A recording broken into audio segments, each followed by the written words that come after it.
Searching for the road to the way back. We don't know our fathers going way back. Do you know it? Do you know it? Oh yeah. Oh yeah, yeah, yeah, yeah. We the chosen people, you say no way. Enemies are teaching you the wrong way.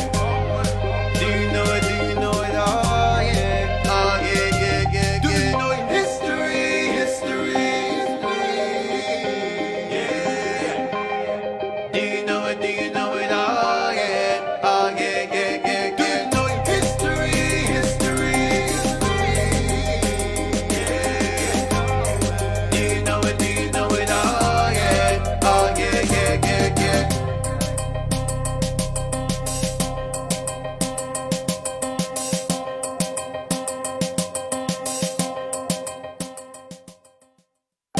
Searching for the road to the way back.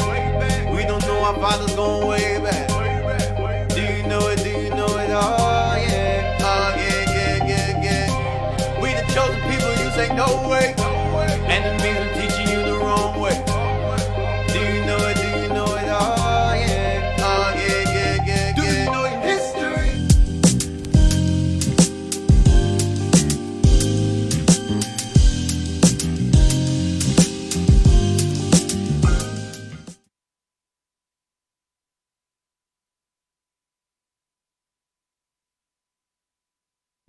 Hey, shalom, shalom. Most High in Christ bless. Happy. Welcome to our Hidden History Radio. We're back. It's been a while. This is chapter 4. And to my left, Captain Joel. Officer Haim. to my right, Officer Jezreel. and we're going to continue where we left off. Last week we had a bit of complications in terms of the information I was trying to bring out, so I'm going to kind of backtrack into back from part 3. Let's go to page 200. We're going to start from there, because this particular topic is going to involve a lot of reading from a lot of books, so I'm going to try to hit these off first.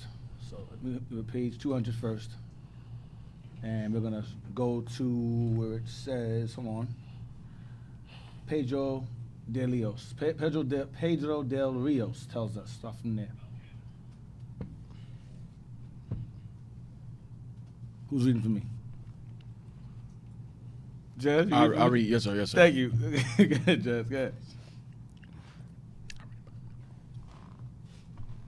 We got Pedro. Y'all put the book on the screen. Pedro de los Rios. Yeah, it's up there. Blow it up. Blow it up some. So we read this last week. Those of you who've been tuning in, who've been paying attention, we read this last week, but I left a lot of things out regarding the Olmecs. I was going into the pre-Aztec, Inca, and Mayan civilizations regarding the Olmecs, the Toltecs that came after, that came before. The Aztecs come out of the Toltecs. I'm going to that. I mentioned a few things. So let's go on. Pedro de los Rios. De los Rios, yeah, go ahead. Pedro de los Rios tells us that the bricks for the construction of the pyramid were manufactured at Tamanaco and passed by a line of men from hand to hand for a distance of several leagues.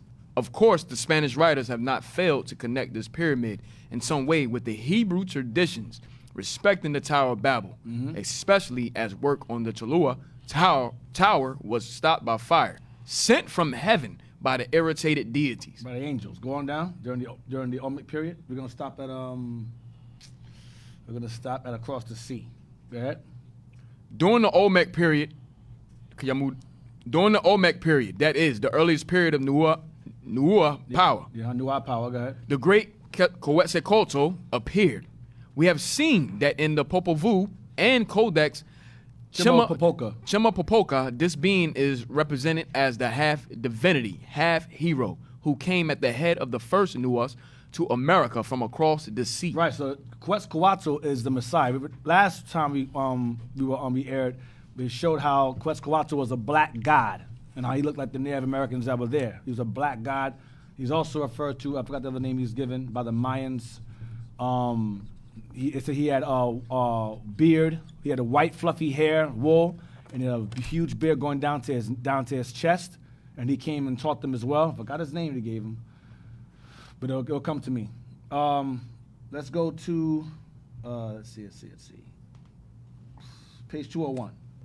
Page 2. No. Go down. Go to the bottom. Go to the bottom of the page. Is this what I want? Go to the bottom. No, go to the bottom of the page. That's it. Go to the next page. It's page 202. Page 202. We're gonna go to. Is that what I want? Hold on. Page 201. That was 200, right? That was 200. Go to page 201. We're gonna start to such differences. To such differences. Blow it up. Trying to find where it says to such differences. Hold on. What? Right there. Here we go. Go ahead. Come on. To where we at? To such differences, right up top. To such differences. To such differences in detail, no great importance is to be attached, since all that can be definitely learned from these traditions is the facts that Quetzalcoatl, or Gucumatz, was the most prominent of the Nua heroes, and that his existence is to be attributed to this earliest period. Right, so another name for Quetzalcoatl is Gucumatz. They have all had different names for him, but it's the same, it's all referring to the same one. Hakapotl, his name is Quetzalcoatl, Gucumatz, go ahead. His existence is to be attributed to this earliest period known in Mexico as Olmec. So he was around, he was around from the time this Quetzalcoatl was a different name. He was around during the Olmecs, in Mexico as Olmecs, among the Olmecs, go ahead. But without a distinctive name in the South. Go ahead. So his name, he had no name in the distinctive South, but it was still referred to the same person. Go ahead.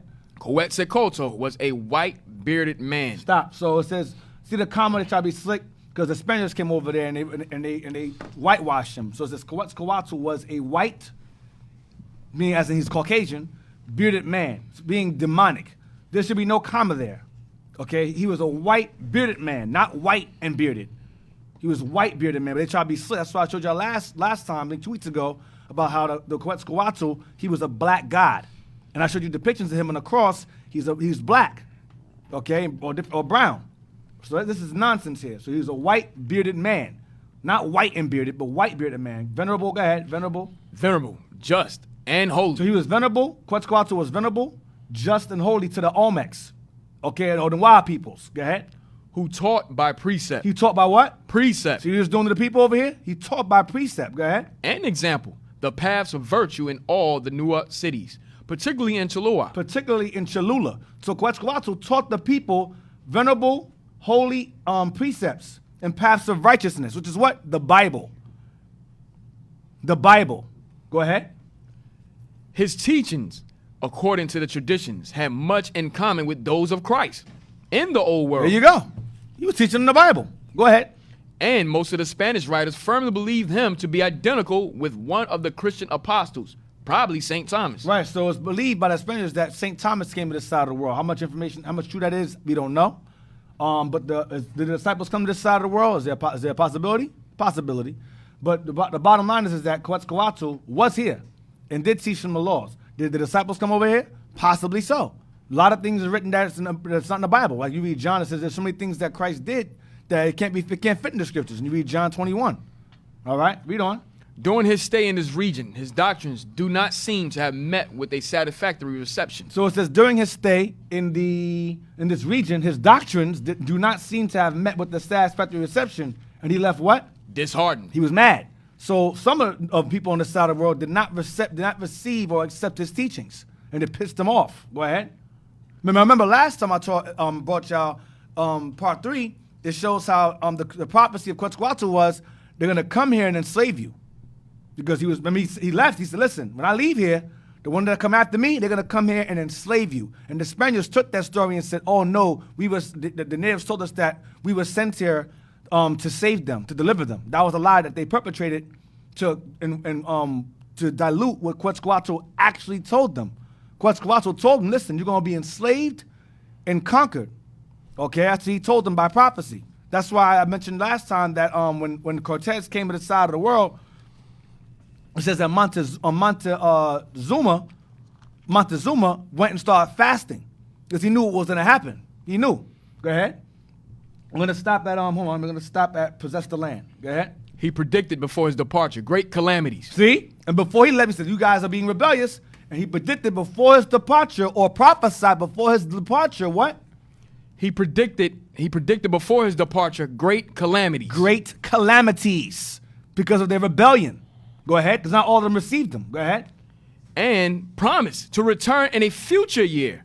Se okoto. Meaning I'll come back, but you guys are going to go through hell before I come back. Go ahead. At which time his doctrines were to be fully accepted. So by the time he showed up, the right people are going to fully accept his doctrine when he returns. And his descendants were to possess the land. And his descendants were to possess the land. What land? The promised land. We read earlier in part 3, how they claimed lineage from Quetzalcoatl. Okay, and it says earlier in the book that says that he was compared to old Christ. I mean, compared to the old Christ. The old. Go back up real quick. I don't want to mess it up. See, common with those of Christ in the old world. That's who he was. Now, let's go to Revelation 1. Where it said white bearded. Revelation 1:1. Let's see why he had a white beard. Let's see. People say, oh, that's symbolic. Oh, and he came in this side of the world. He had the same exact depiction. He's depicted the same way. White beard. Big white fluffy beard in black. White man came along and said, no, he was white with a white beard. No, he was black with a white beard. You lying bastards. Mm-hmm. Revelation 1:1. And Deacon, it's sad that we have to constantly prove ourselves right. with many documentations, the Bible, and Esau comes with a made-up figure by Caesar Borgia, and they don't have to argue anything. No. Yep. And we read earlier, 2 weeks ago in part 3, how the Spaniards spread a lie so much that it started to believe it. Okay, start to believe the lie, like the white image of Christ. Same thing. Go ahead. Revelation 1:1. The book of Revelation, chapter 1, verse 1. The revelation of Jesus Christ, which God gave unto him to show unto his servants things which must shortly come to pass. And he sent and signified it by his angel unto his servant John. Go to verse 13. Verse 13. And in the midst of the 7 candlesticks, one like unto the Son of Man, clothed with a garment down to the foot, and girt about the paps with a golden girdle. Mm-hmm. His head and his hairs were white like wool. White, and they were like wool. That's the texture. Go ahead. As white as snow. As white as snow. White bearded. Go ahead. And his eyes were as a flame of fire.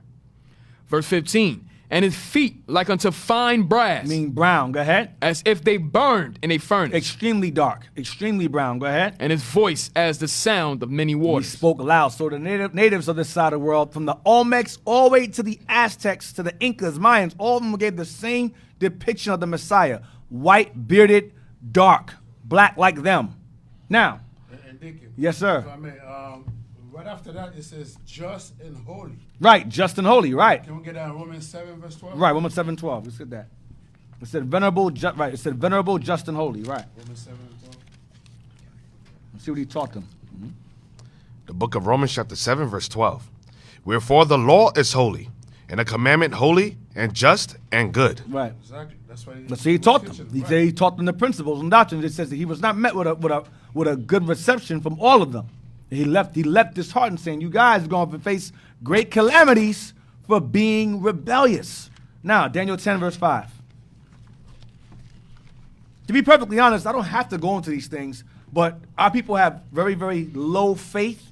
So we present these things. I call it, what do I call it? I call these books are called co-signers. Co-signers. The Bible says what it says. Y'all like, nah, I don't see that. So we bring out the books. I go, oh, the white man said it. Now I get it.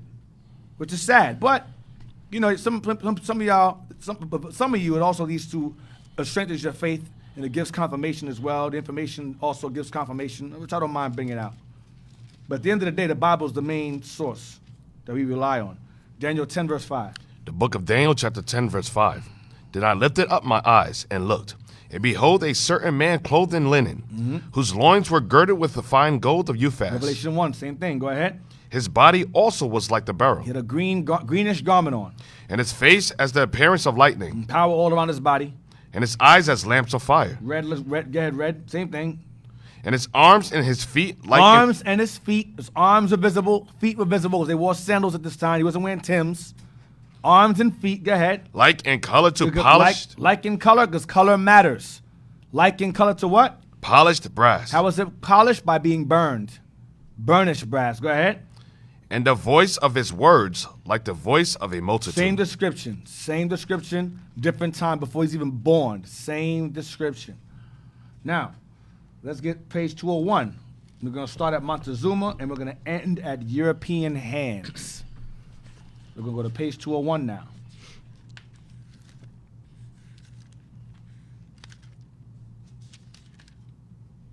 Page 201. That's 201, right?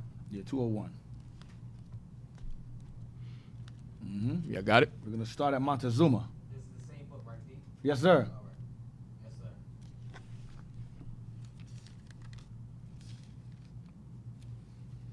Where's Montezuma? Pull it up. There we go. Thank you. Montezuma. We're going to end at European hands. I guess that goes into page 20. Yeah, that goes into page 202 with European hands. So I have 202 prepared. Montezuma is known to have regarded the coming of Cortez and the Spaniards as a fulfillment of this prediction. See that? What prediction? Great calamities. Not them coming to bring deliverance and salvation. It says Montezuma came to understand these guys showed up to bring forth the calamities that Quetzalcoatl had warned them about long before, and his ancestors long before his coming, before their coming. That's why he fasted for days. He didn't come and rejoice and go, oh, here's my daughters, here's some wives. No. They knew. The wise of us understood and knew this guy came to bring us death and destruction. That the Christ who came to this side warned them about. Go ahead. And why would he come? If they're heathens, why would he come here? If they're heathens, why would he come here? No, they're heathens. They're not Israel. You guys, you Negroes are retarded, man. You don't hold the candle to nothing we bring up here. Nothing. Just stop talking. That's right. You know nothing at all. Just be quiet, sit back and learn, man. Be mad, produce your cute little black-only group and shut the hell up, man. Stop being black. Black. Damn black people, man. Y'all stupid as hell. You don't know nothing. You don't read no damn history books. You don't know nothing. One Negro had the nerve to say at a, what were they at? Someone sent to me. It was a clip they sent me. It was that they were eating breakfast. And he goes, yeah, these guys is teaching about Solomon. And Solomon had he said Solomon had 2 ports. And what do you think about that, brother? And he goes, he's sitting there, that's a lie. Solomon only had 1 port. And I'm like, okay. Let's say Solomon did have only 1 port. Let's say I'm wrong regarding the first port in the Mediterranean. Let's say that's wrong. Solomon's port, undeniably, which was built when he was alive, not when he was dead, idiot, when he was alive. That's what the Bible says. It was in the Red Sea, right in Edom's land, in Ezion-Geber. If you sail from Ezion-Geber, you end into the Red Sea. As you get into the Red Sea, you're going to lead into the Persian Gulf, which takes you into the Indian Ocean. When you go to, if you're sailing down, you go to your left, you end up in the Indian Ocean towards the Pacific Ocean, toward the Far East. If you go to your, what did I say, left? Your left, you go to India and so forth, that side. If you go to your right, you end up in the Atlantic Ocean. If you go further, you end up at the bottom of South Africa, which would be Cape Good Hope. I brought that out 2 weeks ago. Right. If you go beyond Cape Good Hope, you end up in Brazil, you dumbasses. Stop playing with us, man. You don't know nothing. Stop. Where the bomb at, man? Damn. You don't know anything. Thank you. Oh, gosh. Y'all gonna be all right. Y'all gonna be all right. Y'all gonna We need be to all get a right. substitution I'm gonna start trial. making my own sound effects. Yeah. I'm gonna do it for myself. Swing. Anyway. Jesus. I could be the sword, Dick. I Yeah, could be the sword. Be my soundboard. I can do the black people. Black people. Yeah, let's do black people. Hey, Dick, I asked for it, huh? Yeah. You did ask for it, huh? But Deacon, also, when the scriptures talked about Christ going to be a light into the Gentile, just like Christ warned Southern Kingdom on the east side of the world, the eastern hemisphere. Right. In Luke 21, verse 20, when it says, when you shall see Jerusalem compassed with armies, they know that the desolation is near. Right. It's the same thing that Christ did on the western hemisphere. He warned the northern kingdom just like he warned the southern kingdom. Mm-hmm. If I could bring a scripture out real quick. Yes, you can. Hosea chapter 8, verse 13. Yep. So it's the same warning of southern kingdom going to captivity, being scattered throughout what? All the nations of the earth. Northern kingdom being what? Warned as well. Hosea chapter 8, verse 13. The book of Hosea, chapter 8, verse 13. They sacrifice flesh for the sacrifices of my offerings. So just like Quetzalcoatl warned Northern Kingdom that what? They shall suffer great calamities because not everybody believed. Because after what? Christ, After his exit, what will happen? They'll start sacrificing flesh. Right. Human sacrifices. When you look at the history, Right. what's that movie? We just read it earlier, but Yeah. the temple Cholula, they Yeah. were sacrificing wickedness on that temple, and that's what Quetzalcoatl taught them. When he left, they started sacrificing their own people there, cutting hearts out like Apocalypto you're referring to. Yep, Yeah, Apocalypto. Apocalypto. That's it. Go ahead, continue. They, That's it? They sacrifice what? They sacrifice flesh for the sacrifices of my offerings. So rather than sacrificing, you have priests that are set up on the Western Hemisphere that are set up to what? Sacrifice righteous sacrifices. But instead, they started sacrificing human flesh. That's why you see in that movie. Read. And eat it. But the Lord accepted them not. Now will he remember their iniquity and visit their sins. So that's when he warned them of the calamities. So when the Spaniards came over here, and that's why you have Montezuma started what? Fasting and praying, because he understood that this is what Christ was talking about. Now he will visit their sins, and they shall do what? They shall return to Egypt. And they shall go back into the same slavery that Moses delivered them out of. Yep. And then second Egypt, which was what? The biggest captivity or the most destructive and genocidal captivity to ever exist. Read verse 14. Verse 14. For Israel have forgotten his maker and builded temples. See, and it built temples. Those same temples match up with the same ones over there on the other side of the world. They had temples on this side of the world and temples on the other side of the world in wickedness. Go ahead. And Judah have multiplied fenced cities. But I will send a fire upon his cities, and it shall devour the palaces thereof. I'm gonna conquer you both. Y'all doing the same exact thing together on both sides of the world. So let's go on. Let's go back to where we at. What page is that? Page 201? Yes, sir. Go ahead, continue. Where you at? We were at did we stop? We finish? No, we didn't finish. Go ahead, No, continue. sir. Bring it back up. The first prophet's prediction.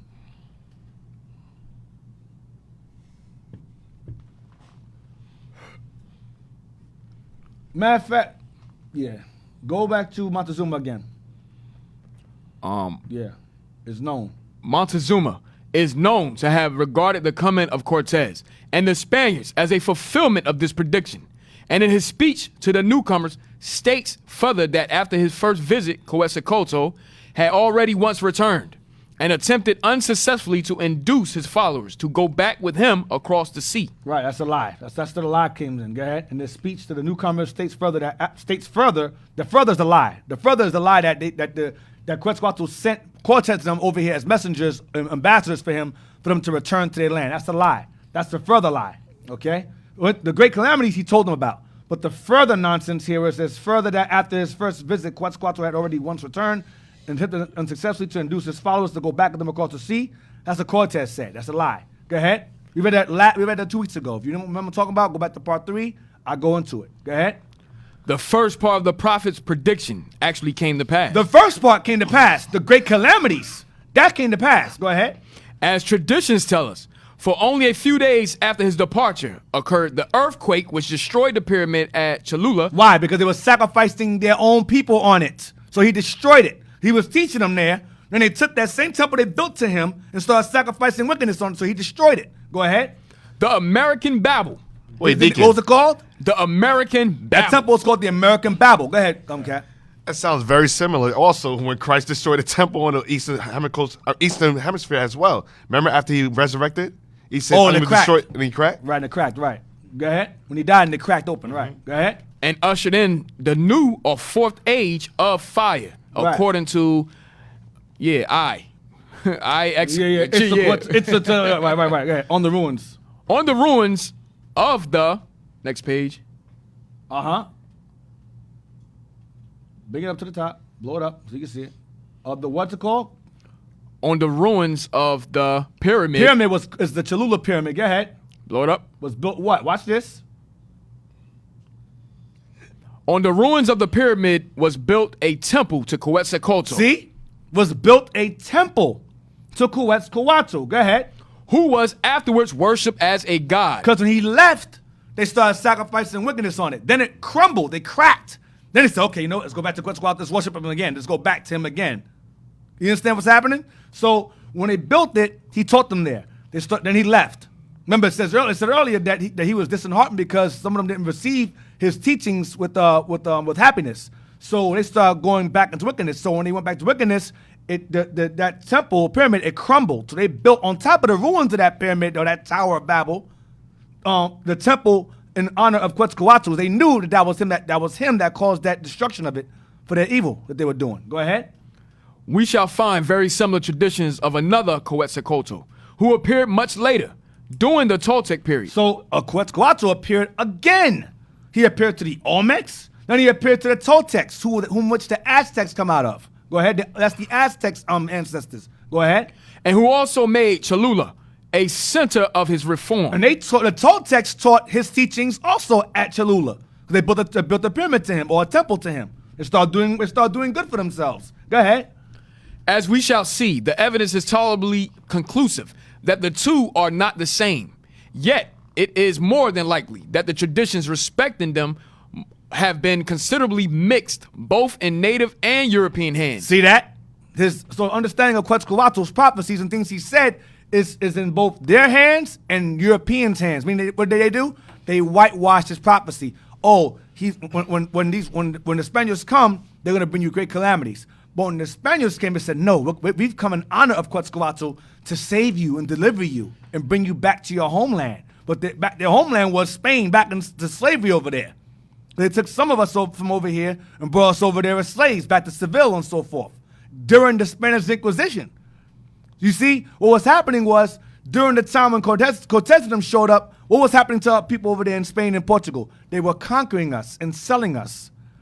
So they brought slaves from this side of the world over there to serve with the slaves in their colonies and plantations in the other side of the world to work alongside us, like San Tome, Angola. They brought them over there too, because there were Portuguese settlements in Africa and in Spain and in Portugal.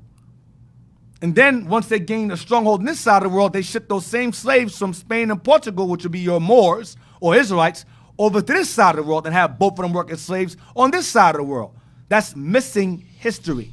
And what funded the ships to come to this side of the world was the confiscation of goods from the Jews during the Inquisition. That funded Columbus's trip over here. So the conquest of Israel on one side of the world funded the conquest of another on the other side of the world. Right.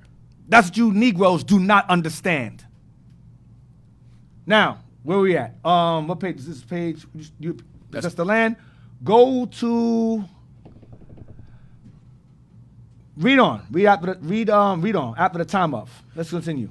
After the time of Quetzalcoatl, we know nothing of Olmec or Xcalanca. Right, we know. So after the time of Quetzalcoatl, we know nothing of Olmec or Xcalanca. Go ahead. Olmec or Xcalanca history down to the establishment of the Toltec Empire. They came after. Go ahead. When these nations were still in possession of the country of Puebla and Tlaxcala, Barberini conjectures that being driven from Mexico, they migrated to the Antilles and to South America. So these particular families migrated into Antilles and South America. Their descendants. Watch this. Go ahead. There's not, however, the slightest necessity to suppose that the Olmecs ever left the country at all. So you oftentimes hear the Olmecs vanished. We don't know where they went. They're gone. No, they're not. They're not gone. There's not, however, the slightest necessity to suppose that the Olmecs ever left the country at all or disappeared. They're around. Continue. Watch this. Their institutions and language were the same as that of the Toltec peoples. Because it's the same people or same families. Watch this. Their institutions and the language were the same as that of the Toltec peoples. Go ahead. That nominally succeeded them. That came after them. Watch this. And although, like the Toltecs, go ahead. They became extinct as a nation. They became extinct by name as a nation, the Olmecs. Go ahead. Yet, there is no reason to doubt that their descendants live long in the land. But their descendants remain alive in the land under different names, including the Olmecs, the Quinames, the Toltecs, right, the Chalancas, same thing, Chichimecs. Go ahead. And took part in the new political combinations that make up Nuar history down to the conquest. Go down to the bottom of the page. Watch this. Read from between Chiapas and Zacatecas. Bring it down. Come on. No, not for me. I see it. For them. Yeah, for Jazz to see. Between. Blow it up some, if you can. Well, that's good right there. You can see it? You can see it? Not for me. For him. You see it? Yes, sir. I see it. Blow it up just a little bit. Just a little bit.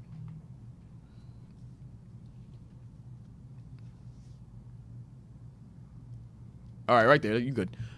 Between the Chiapas and the Zacatecas is a vast space of which the only notion given us by history is the fact that the Olmecs, that the Olmecs, go ahead, the Zikalancas, Chicalancas. and the Zopatecs lived in the region of Pueblo and Tuscaloosa. So these nations, Olmecs, these are ancient civilizations on the side. Olmecs, Chicalancas, which remember, we read 2 weeks ago, the 2 families came out of them. You had the Olmecs, you had the Chicalancas.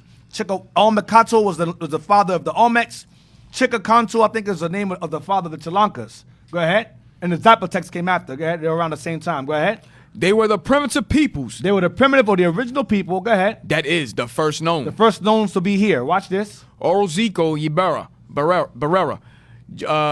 Geographica, page 124. Yeah, right. The Chalancas, go ahead. The Chalancas founded Antalica and Itzacan, but migrated to South America. They migrated to where? South America. They migrated to South America. They moved because there was infighting amongst them. So a lot of them were conquered and they began to migrate. And their descendants began to migrate to South America. Go ahead. The Olmecs, who had been driven to the Gulf Coast, followed them. So the Olmecs, the Chicalancas were pushed to the south, and the Olmecs followed behind them. Go ahead. The Zalancas possessed the country before the Chicamecs. So before the Chichimecs, the Chalancas were there first. Chichimecs came after. Go ahead. By whom they were regarded as enemies. See, so there was fighting going on. So because of the fighting, they started their different migrations. Go ahead. Something in Kingsborough's Mexico Antiquities. Right, Kingsborough. We're going to do a Kingsborough later on. Stop Mexicans. Name's crazy. Yeah, that's all right. I understand. Mexicans. Watch this. Mexicans. So on, stop. Mexicans. Chuas. Coloas. Go ahead. Tapaniques. Tapanecs. Olmecs. Zicalancas. Zicalancas. And the Tarascos. And Chichimecs. And Chichimecs were what? Were all of the same race and language. See that? Same race and language. Boom. Boom. Thank you, y'all. Thank you. Oh, gosh. Appreciate you, brother. Hey, bring it over here, man. You guys are terrible. Pink slip for everybody. All the same race and language. See, the Olmecs, Mexicans, Chichimecs, that goes to the Toltecs also, were all the same race and spoke the same language. Wow. See that? So the Olmecs are not heathens. They're Israelites as well. Ancient ones, the ones who arrived here in the earlier period, during the time of Solomon's time. This fleet came over here. When this fleet arrived here, and then during the time of the Persian captivity, when we received liberty, they came over here again. Okay, and intermingled. Now, so that comes back to the diversity of features. Some of the Negroid features, and you have the intermingled features from the time when they came, 400 plus years later, from Persian captivity. So now, maybe longer than that. Let's go to, I can jump back now, I can jump to my next one. Go to sketches. I want page 113.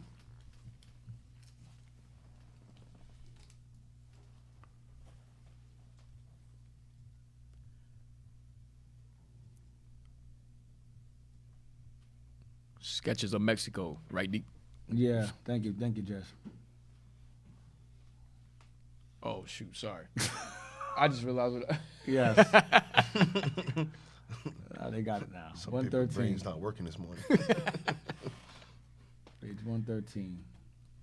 That's fine, yeah. You already see it now. This blow it up so the screen.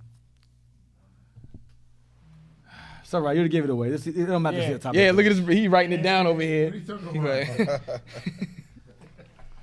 Dang. Making it worse. Just give me the whole thing out of it. Thank you, Jess. Page 113. I want page 113, and we're gonna stop at 114. So 113, and put 114 in there as well because we're going to that page also.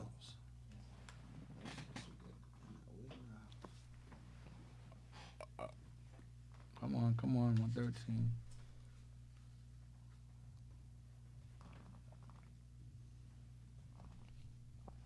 All right. That's 114. I'm 113. And this is not the type of history you're gonna get in your high school, No, you're not getting that. college. You're not getting that.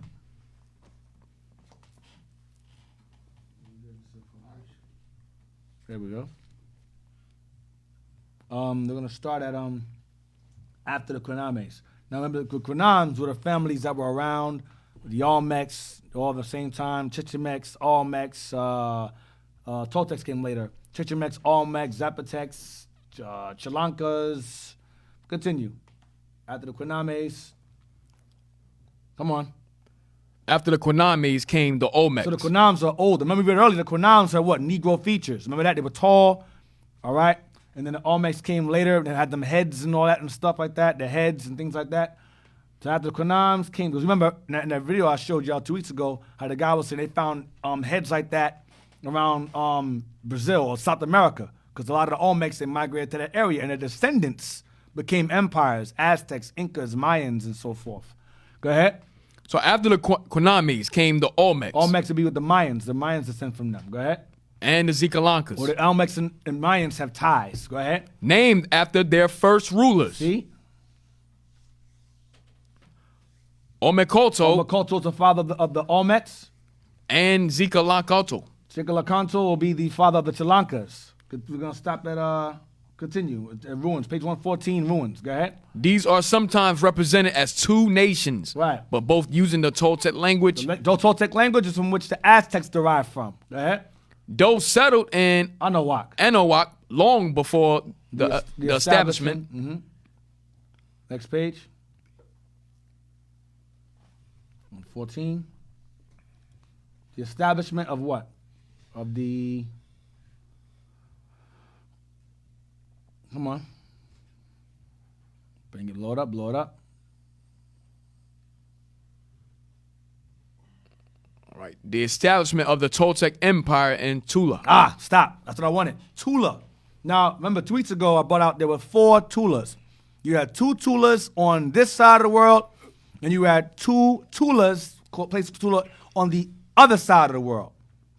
Now, the Tulas on this side of the world, the scholars are not too sure where they're at, but they are familiar with where the Tulas are on the other side of the world. Okay, so keep that in mind. The Toltecs established the empire called Tula, or the Toltecs. That's why it's called Toltecs. They're either called Toltecs with a U, or Toltecs with an O. It's either referred to as Tola with a O, or Tula with a U, or Tolan. Tolan, Tula, Tola is the same place. All right, so Tulan, Tula, Tola, Tolan is the same place. Keep Tula in mind. Keep the word in the name empire. The Aztecs derived from the Toltecs. Okay? So, and the Toltecs come out of what? The Chichimecs and the Quinams and the Olmecs and all different families of Israelites that arrived here in different time periods. But keep in mind the term Tula or Tola. You have Toltecs, or Tula, or Tola, or Tolan. Same place, or Tulan. Continue. Whilst nations, they lost their identity before the coming of Cortez. See that? Because they intermingled so much and they became under different names. Before Cortez showed up, they lost their identity. But what did Cortez do? He made them lose it more. Okay? It made them what? Latinos, Latinas, Hispanics. They became that. Go ahead. Yet under new names and other family combinations. And other family combinations. The Mayans and Aztecs intermingled. They retained their individuality, but they had intermarriages, the Mayans and Incas. Go ahead. And Aztecs. Go ahead. They were still living in Puebla, southern Veracruz, Chiapas, and Tabasco at the time of the conquest. They were still there. These civilizations are still there. The Olmecs are still there under a different name. The Quinams are still there, different name, and became the Toltecs, different name. Go ahead, but when they arrived, they were no longer called Toltecs, they were called Aztecs when they arrived, when Cortez showed up. Go ahead. They are generally considered as the first of the Nuac nations in central Mexico. And tradition on the Campeche coast says that they came here in ships from the east. They came here how? In ships from the east. They came here in ships from the east. These nations came here in ships from the east. Go ahead. And afterward migrated both north and south. And took possession of their land, north and south. So they arrived here from the east and ended up in where? South America. And either migrated toward the south. They arrived in Central America and migrated up and went down. Some went upwards, some went downwards and do warfare. Some went southward again, or up or northward again. Where we going to stop at? I said stop at the ruins. Go ahead. A cape in the state of Campeche still bears the name of Zicolanco. Still bears the name of state in Campeche, still bears the name of Zicolanco, as in the Chilankas. Same name. Go ahead. They were an industrious and quiet people, being especially devoted to agriculture. Watch this. It is also claimed that the Olmecs built the famous Palenque, The Olmecs built Palenque. Go ahead. the oldest city on the American continent, Go ahead. But now, what is it? but now one of the grandest of Mexican ruins. One of the grandest of Mexican ruins, because they descended from these families. All right. So now, let's get page 117. A lot of reading today. No. Give me the Kingsborough image. Kingsborough. This book is worth $60,000. I had it in my possession as a PDF, but unfortunately, somehow, in some weird way, I'm gonna say that weird way, in my folder in my phone, the folders are there and the chapters are gone. I don't know what happened. The chapters, the folders I had them in were there, but the image, the actual documents were missing now. When that happened? Right there. No, go up. Yes, Jay. $60,000, man. What reason would you have to raise a book to the Right. price of? Right, it's $60,000 is located in the Vatican and it's located in the Smithsonian Museum, okay, and other different ancient libraries, okay. You can also, I believe, you can find it in the Library of Congress, I believe, okay. He goes into the Mexican hieroglyphs. This guy, Lord Kingsborough, was heavily devoted to. He was referred to as an antiquarian, a person that studies ancient history. He was heavily into that. And he spent most of his royalties. He was very wealthy, and he ended up dying in debt because he spent so much of his money gathering all the intel and resources from different explorers that claimed that they were Israelites. He was trying to prove beyond a shadow of a doubt that these guys were Israelites, and he compiled a whole bunch of books and eyewitness accounts of different of Spaniards, French, British, and compiled it into an 8 or 9 volume set, a bunch of books. Okay, and this here is basically excerpts from those different volumes. We're going to read from his excerpts of different volumes here. Okay, you can find these online. This is nothing you can't find. It's very common. I had the book, the volumes, and I had them translated. They were written in, I think, written in different language. But I had the English translations of them. Now they're gone. So all I have now is screenshots. But I will get it back again. Esau, nice try. I still have them. Go to the top of the page. That's the top of the page? All right, let's just start. We're gonna read all of them. Watch this. We'll start from the top. Read on. It deserves to be remarked that the Mexicans, in the same way as the Jews were accustomed to represent the deity by the symbol of a human eye within a triangle. We would worship our God. They worship Egypt. Same thing the Israelites did. Next one. The names of the Chiapanese, No, not chimpanzees, brother. Chiapanese. Japanese, Chiapa, as in Chiapas. Chiapanese. His brother said chimpanzees. Jeez. Oh my Lord. Oh man. The Black name- people. The Chiapanese. Go ahead. sorry, D. The names of the Japanese chiefs whose heads are found on the calendar bear a considerable resemblance to Hebrew proper names. So the Chiapanese chiefs, the chiefs of Chiapa, had Hebrew names. Go ahead. And even the signs of the Mexican calendar seems to have some reference to the emblems under which Jacob, when dying. Oh, I'm sorry, Amaron. Send me them images, man, from last time. Remember some of those pyramids and their faces, and send me those. So send them to them. Send them to the group, man. I want those. Go ahead.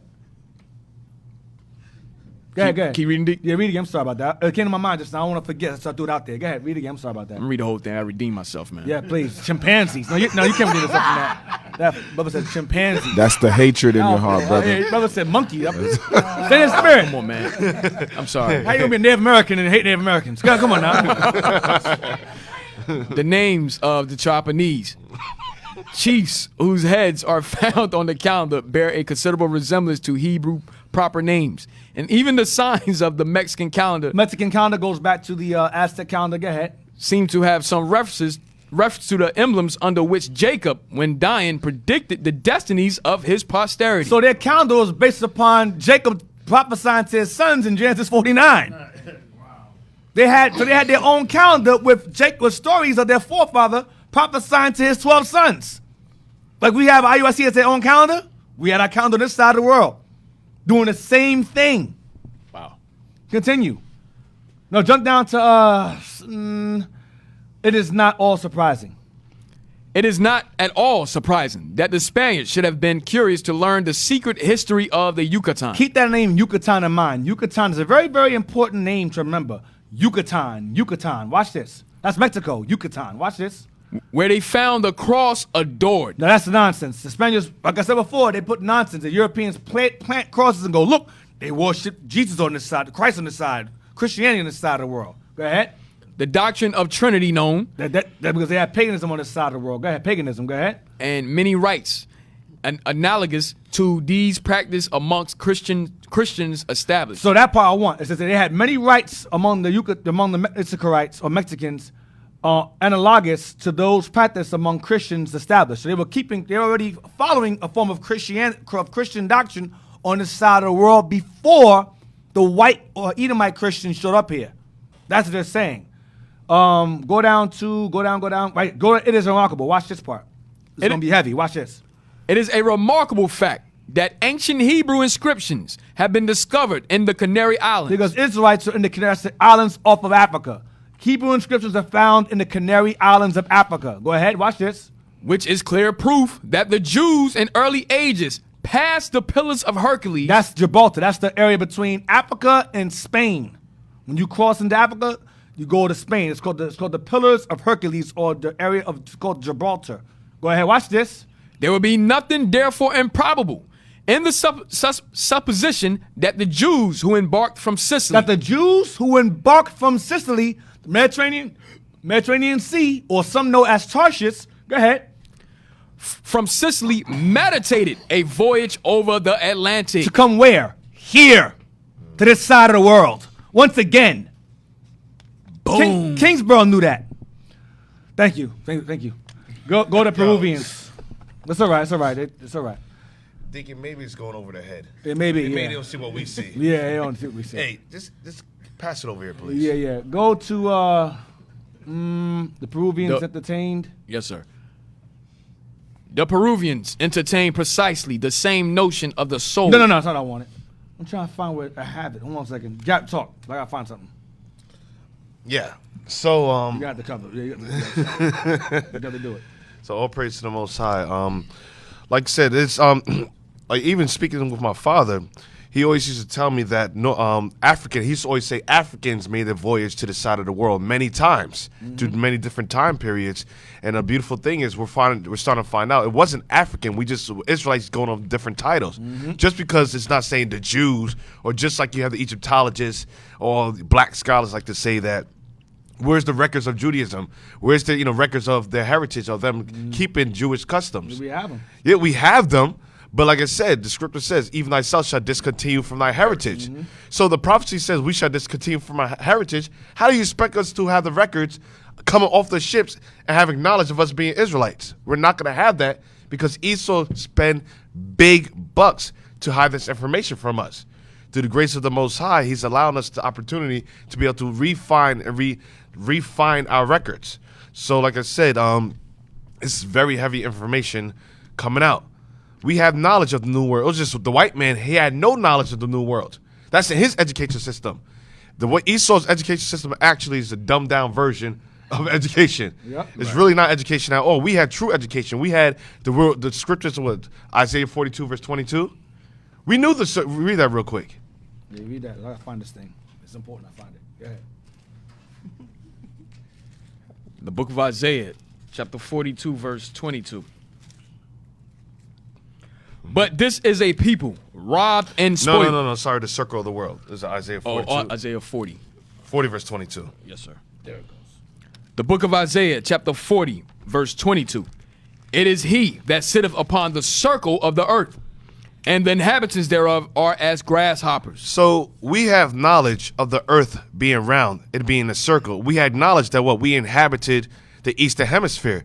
So knowing that the earth is in its full circle, the fullness, because the white man thought it was half. The earth was only half hemisphere, and you fall off. Right. So, why? Because they didn't have the understanding of the newfound world. We have understanding of that. So you think that Isaiah just wrote this down and didn't know that the Western Hemisphere exists? Right. And that the Israelites were over there prior to his time as well? No, we have knowledge of that. It was well documented, and we understood that. That's why Northern Kingdom took the council, because it was discussed amongst the tribes that the other tribes were on the other side of the world. Ezra said it took counsel among themselves. Yeah, so Ezra just documented what happened on Christ's return. We read Ezra chapter 13. He was just documenting the war of Christ and what him redeeming the 12 tribes on the mountain. Right. And Ezra's like, yo, who's these people over here? He said, oh, no, those are the people that, made the council during the Persian captivity as well. But they've been there. Mm-hmm. So, Right. yeah, so you Yeah, ready, you Deacon? got it. Yeah, you got it. Okay, all praises. Cat ran out of gas. So, Yo, so I told Deacon, man, keep it short and simple, baby. Make sure you find them books. I saw it in his eyes. That's it. That's all I got. right there. That's all I want. Blow I'll us give you up. one scripture in class. Yeah, that's it. Blow us up. It's gonna be good. You're gonna like this one. This is Kingsborough also. This is Kingsborough. This is what I wanted initially, but what we read earlier was good. But I want this. Start from here. Bring it up. One at a time. Start here. The Toltecas. Remember earlier I said it's either Toltec with an O or Toltec with a U, or Tula or Tolan. Tola. Their empire. Go ahead. See, it says Aztecs here, right? Watch it on top of the screen. Watch this. Aztecs. The Toltecas were most probably Jews. We're most probably what? Jews Most probably Jews. Go ahead. who had colonized America. Who had colonized America? This is Kingsborough. Wow. Go ahead. This is an ancient information. This is 16. This is before. This is right before Mormonism. Yo, you guys teaching Mormonism? This is before Mormonism, idiots. Go ahead. I'm gonna read it over again, Deke. Thank you, sir. The Toltecas were most probably Jews who had colonized America in very early ages, Psalmist time. Go ahead. bringing along with them the knowledge of a various mechanical arts and instructing the Indians in them, but especially propagating amongst them their own religious doctrines, rites, ceremonies, and superstitions, which seem to have pervaded the New World from one end of the vast continent to the other, and to have extended to some of the islands in the Pacific Ocean. Because you had some of us on the Pacific Ocean also. Israelites on that side, but Solomon sailed the Pacific Ocean, and Solomon fleet sailed the Atlantic Ocean. So you find us in both sides. Go ahead. Azteca, a Toltec princess. Right, Azcatquatl, whatever her name is. A Toltec princess. Go ahead. Seems to what? Seems to be a syncope for Azteca, Koto, a name which would signify the rose of the Aztecs. See that? So Toltec princess, her name means rose of the Aztecs. So the Aztecs come from the Toltecs. Go ahead. The role of the rose of the Aztecs. Watch this. It would afford grounds for supposing that the Toltecas were also called Aztecas. Aztecas. Toltecas are also called Aztecas. Go ahead. And that they proceeded from Aztlan. Keep that name in mind. You had Tola, Tula, and Aztlan. Aztlan. Go ahead. The reason for supposing that the domination of the Toltecas had rather merged in that of the Chichimecas. Right, go ahead. Chichimecs, Toltecas. Go ahead. Is the estimation in which they were held long after their empire had passed away, and the pride which the Chichimecan sovereigns felt in being descended from them. So the Chichimecs descended from the Toltecs, and the Aztecs descended, and the Aztecs is the same people. Aztecs, Chichimecs, and Toltecs are all the same people. Go ahead. Aztec Empire, Aztec ancestors, descendants, all the same people, different names. Go ahead. How to account for an extreme similarity which their history, their laws, their rites, ceremonies, and superstitions present to those of the Jews would be found in the fact that the Toltecas were Jews. The Toltecas were Jews. Go ahead. Who had colonized America. There we go again. Go ahead. From so whom? The Aztecs who come from the Toltecs were Jews. Israelites. That's heavy deep. Go ahead. Toltecas were Jews who had colonized America, from whom likewise many of the Indian tribes might, with much probability, have borrowed a portion of their early history. I mean, they learned from their forefathers, and they carried it on. Dig, something minor I'm picking up from this right here is that it's consistent with the rulership of our forefathers, because they didn't say they had any queens. They said they had princesses. Right. They didn't have no queen amongst them, which is consistent with the Jews' way of governing. Yep. Especially the account of their pretended migration. Right. Go ahead. Or This is the account they pretended because the Spaniards didn't know how they got here. They would say, "Oh, they came from the Bering Strait." All the Spaniards who had no idea, because the Spaniards believed that the natives were primitive and idiots, and they couldn't have had built ships. No, they didn't have any built any ships. They had to cross over land. They never crossed here. They had to have walked here. So that lie of the Bering Strait came into existence. But we read earlier numerous times that the natives themselves said, "No, we came here in ships." Large. I'm gonna show you how large them ships were. They were larger than Columbus's ships. Right. Twice the size. And far more advanced and faster than his. We built Solomon's temple without nails, but we can't build a boat? Are you kidding me? Continue.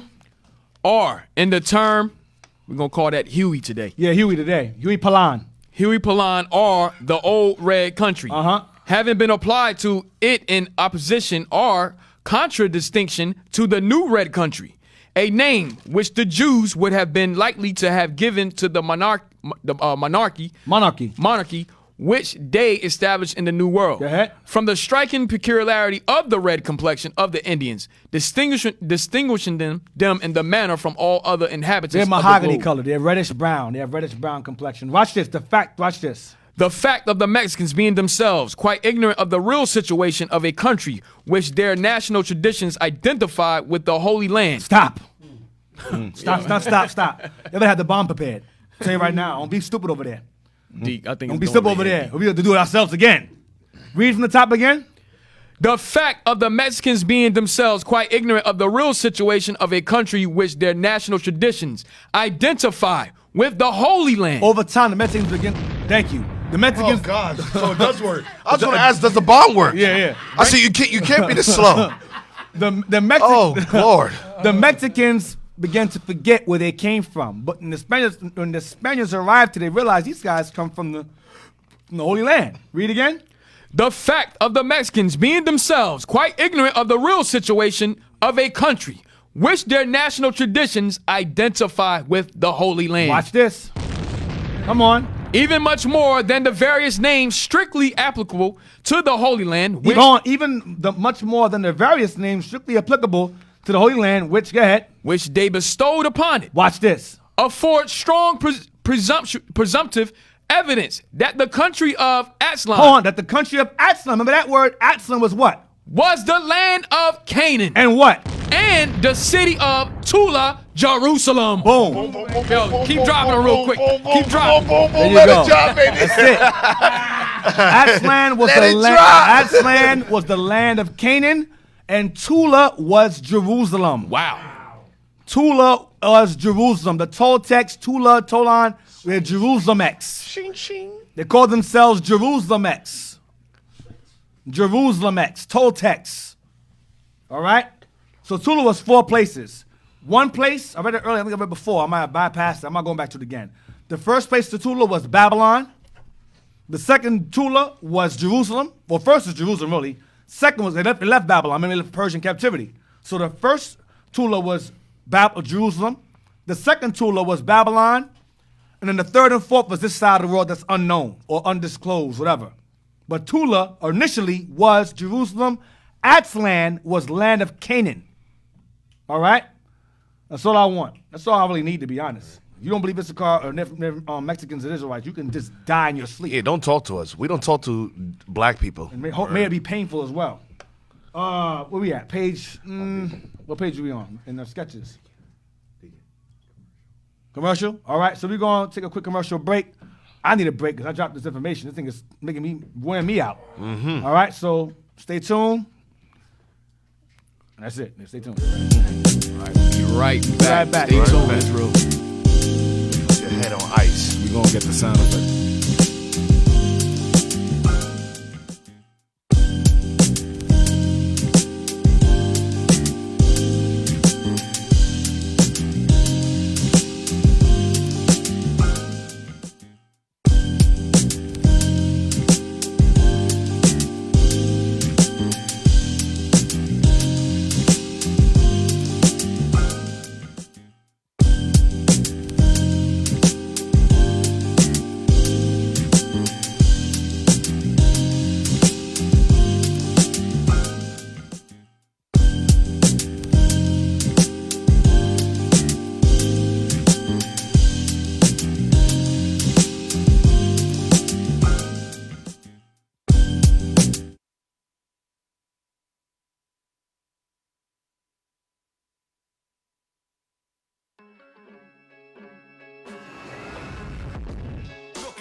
eyes, tell me what you see.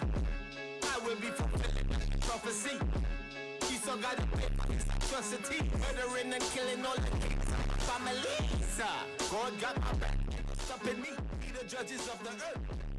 Wanna be repented of my sins. God in me, they gon' see the beams in my eyes, no hypocrisy. For all these dead years, I was your slave. You don't get the credit, but you gotta pay. Wanna bump your lips? I'ma cut them out. I'll put them in your hands. I make you watch your mouth. This is what you get. Disintegrate. When disintegrate with your head, you disintegrate. Wicked Babylon, disintegrate. Price invaded V4, miss a piece of cake. Piece of cake means just is sweet. You gon' be bitter and try to be friends for peace. After I sold you when you told me how to cook your meat. Next is a mouthful of raw beef. Castrating, doing the same thing you did to me. I'm making you knock like when you lose your keys. What's your name, boy? You trying to speak with my brother Iron Dan? The side he saw, used to be a Caucasus Mountain family tree. He trying to make me fall smooth talk. The only time I backslide is when I'm in the kingdom. No escape. Break the law. I'm hitting up the fifth with no Isaiah 4. You sodomite kids, you trying to explain the choir. Not even transparency gon' make it clear. Me a go call me plantation damnation, cause I straight pay back on this damnation. Most I declare the end from creation. In a the God of vision, me put me salvation. I had dreams of pushing the Maybach. Big money, Cuban links and make stacks. I'm finding out my history from slavery and way back. So it's only right I give you the whips and chains back. No bail for a fugitive, word is born. It's 2020, so it's clear to see the vagabond. Who's the real Jews? It's a face-off. Iconoclasm, take his face off. I ain't talking clothing line, but this right here, the true religion. Came from the chosen line, my mind is focused on a mission. I ain't never make a dime off the plantation field, but still generating profits in my Levi jeans. You gave me mad labor, I just do it like night. Worn out like all Adidas, I got scars from the stripes. You gotta pay with your life, I ain't showing no pardon. I'm here to collect debt and it ain't no bargain. Me a go call me plantation damnation, cause I straight pay back on this damnation. Most I declare the end from creation. In a the God of vision, salvation. Me a no hold for me too. They think it used to not chance. You too late. Head crop on the floor like a fluid. We are the real Jews, fool who are the bootleg. Cause when no time to feed them a glorified. Them think them come feed, full of pride. You're gonna eat your fist, keep you alive. Try to kill himself because them food was on the suicide. It's past 10:30. We in the fourth quarter. When it's strike 12, time of your hands is getting shorter. Bruce Wayne can't save the day cause it's a dark night. No turning back the hands of time, I'm putting out your lights. We raising the bars like it's a workout. 5 G's in the street to push the work out. YouTube and Viacom trying to shut us out. What? Via communications send the hitters out. Yeah. ADL been getting busy with the tricks. Fake Jews operate the mouth of the dragon. Thought you heard us, but that was a little nick. Many bodies getting hit when I fired this cannon. I leaped in a barrel, that was my longest jump. I came to pull cars, I'm ready to dump. I am minded a victory, all my body slumped. Somebody tell Donald that I'm the real Trump. Me a go call me plantation damnation, cause I straight pay back on this damnation. Most I declare the end from creation. In a the God of vision, me put me salvation.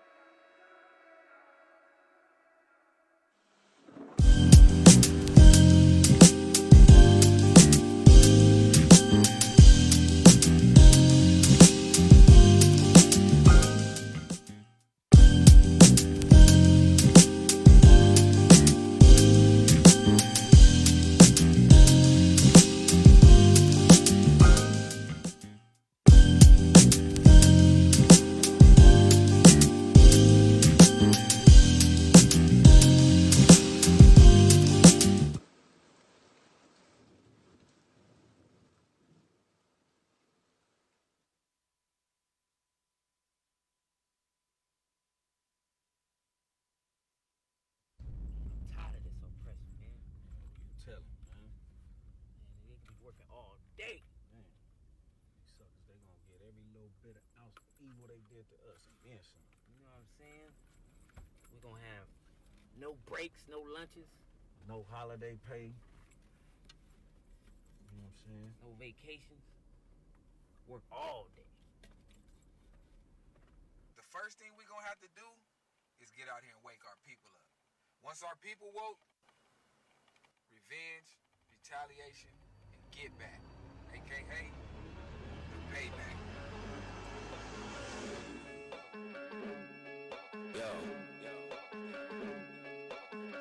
Yo, Edomites, Ishmaelites, Ammonites, Moabites, when Christ return, you're getting smashed by the Israelites, Hamites, and any other ites that really thought it was a height to try to murder the apple of God's sight.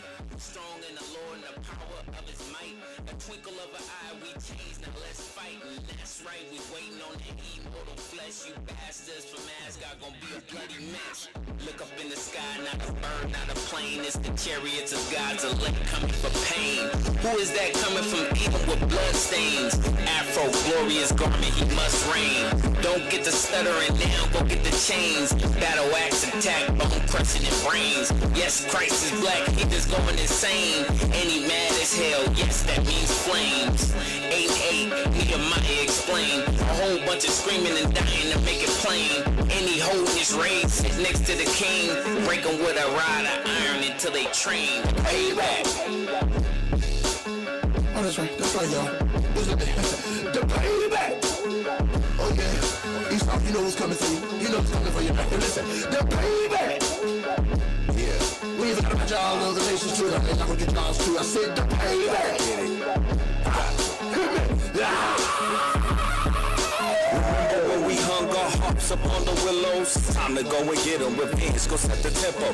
Dance to the tune of our ops being consumed in this house. When they consume, then they rot. And in the losing them days filled with the blood of the slain. Who helped the chosen as slaves? Who set our babies at the gates of Lex with gators, oppressors with the grievous. Thought upon their beds, all the evil very tedious. I'm talking devious. Tell us how you vision us on your television, but your mission gon' be missing when Christ comes to dismiss it.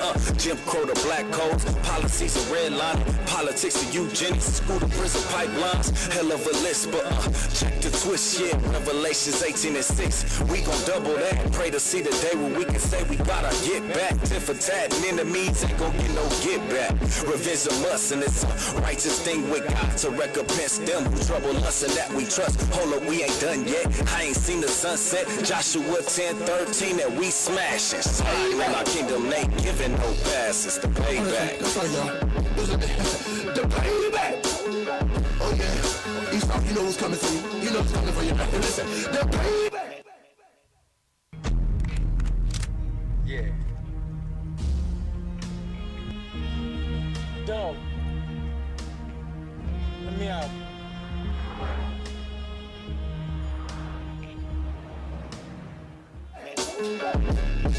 We even got y'all know the nations too. I'm not gonna get y'all's too. I said the payback.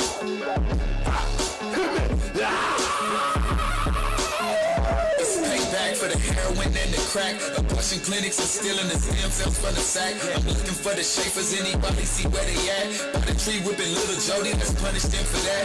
In the tea with his seed from the Genesis way back. Kicking hairs off the serpents like off the beach, you missed that. I'm saying we supersonic like Sega reliving acts. The scriptures say they the stubble, we burning them in the ash. Jeremiah 14:2, the real Jews black. That's Christ's face on the gold. We burnt up all the cash. Prepare to slaughter the ones that escaped the nuclear blast. Don't chase to the cage while the hunters hunting your ass. Salvation is of the Jews. Last first last. Play the harsh while in sin. 100-fold coming back. I own you. I'm an honest man for your disrespect. A rod of iron to rule you. Put this noose around your neck.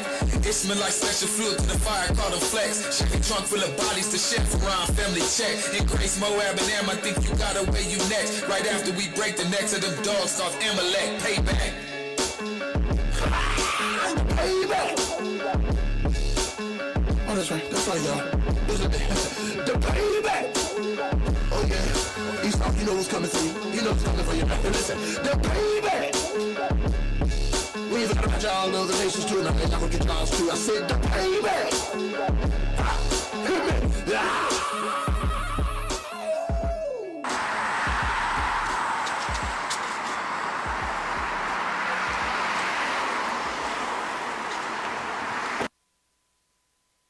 We used to scream black power while Heron was pushed.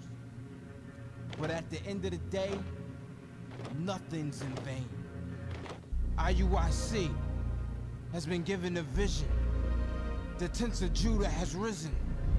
Many has attempted the mission. Minor murmuring, omitting, and missing the mark.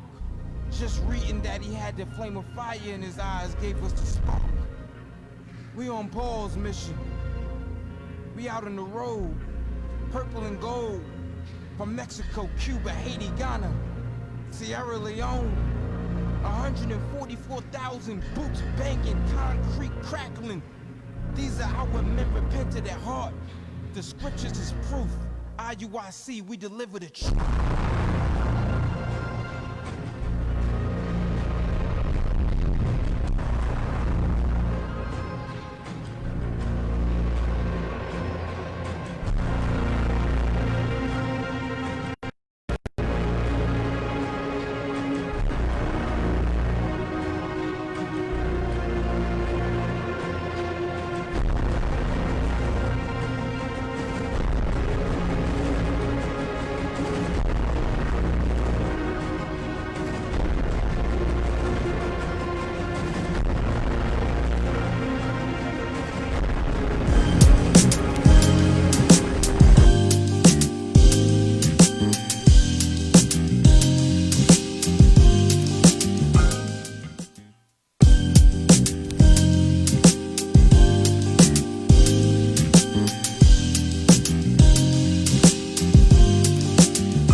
All right, we're back. Hope you are still with us. Hope you're still with us.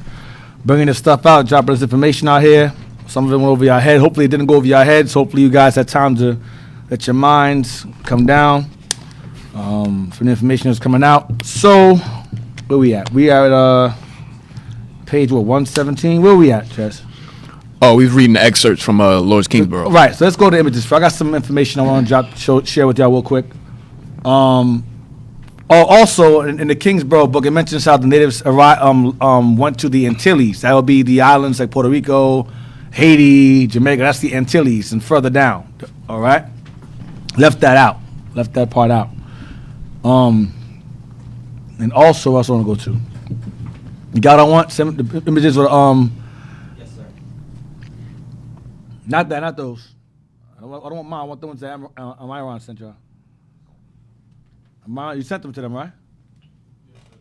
The ones that he sent y'all. I want those first. Real quick. Regarding the Incas, Mayans, this stuff I didn't have. But brother Myron shared it real quick. I want that. Yeah, it's real. This is some heavy information that is being dropped. Like we said earlier, you're not gonna learn this nowhere else, man. Right. You're not gonna get this information nowhere else. All right, so just take your notes and just prepare your minds for this information that's coming out. Right. You know, all praise to the Deke for bringing it out. It may go over some of y'all heads, but like the bishop says, if you get it, you get it. If you don't, you don't. So this build is for a second. We're gonna bring it out. Yeah, I'll go through all of that to get the pictures. What's going on? And codes and password. What the hell is this? Damn, from there, from Telegram? Good, just sent to Jazz and just sent it over to you. Yeah, you good. Oh, boy. Damn. Then they said your books. The mic is on? Yeah, you good.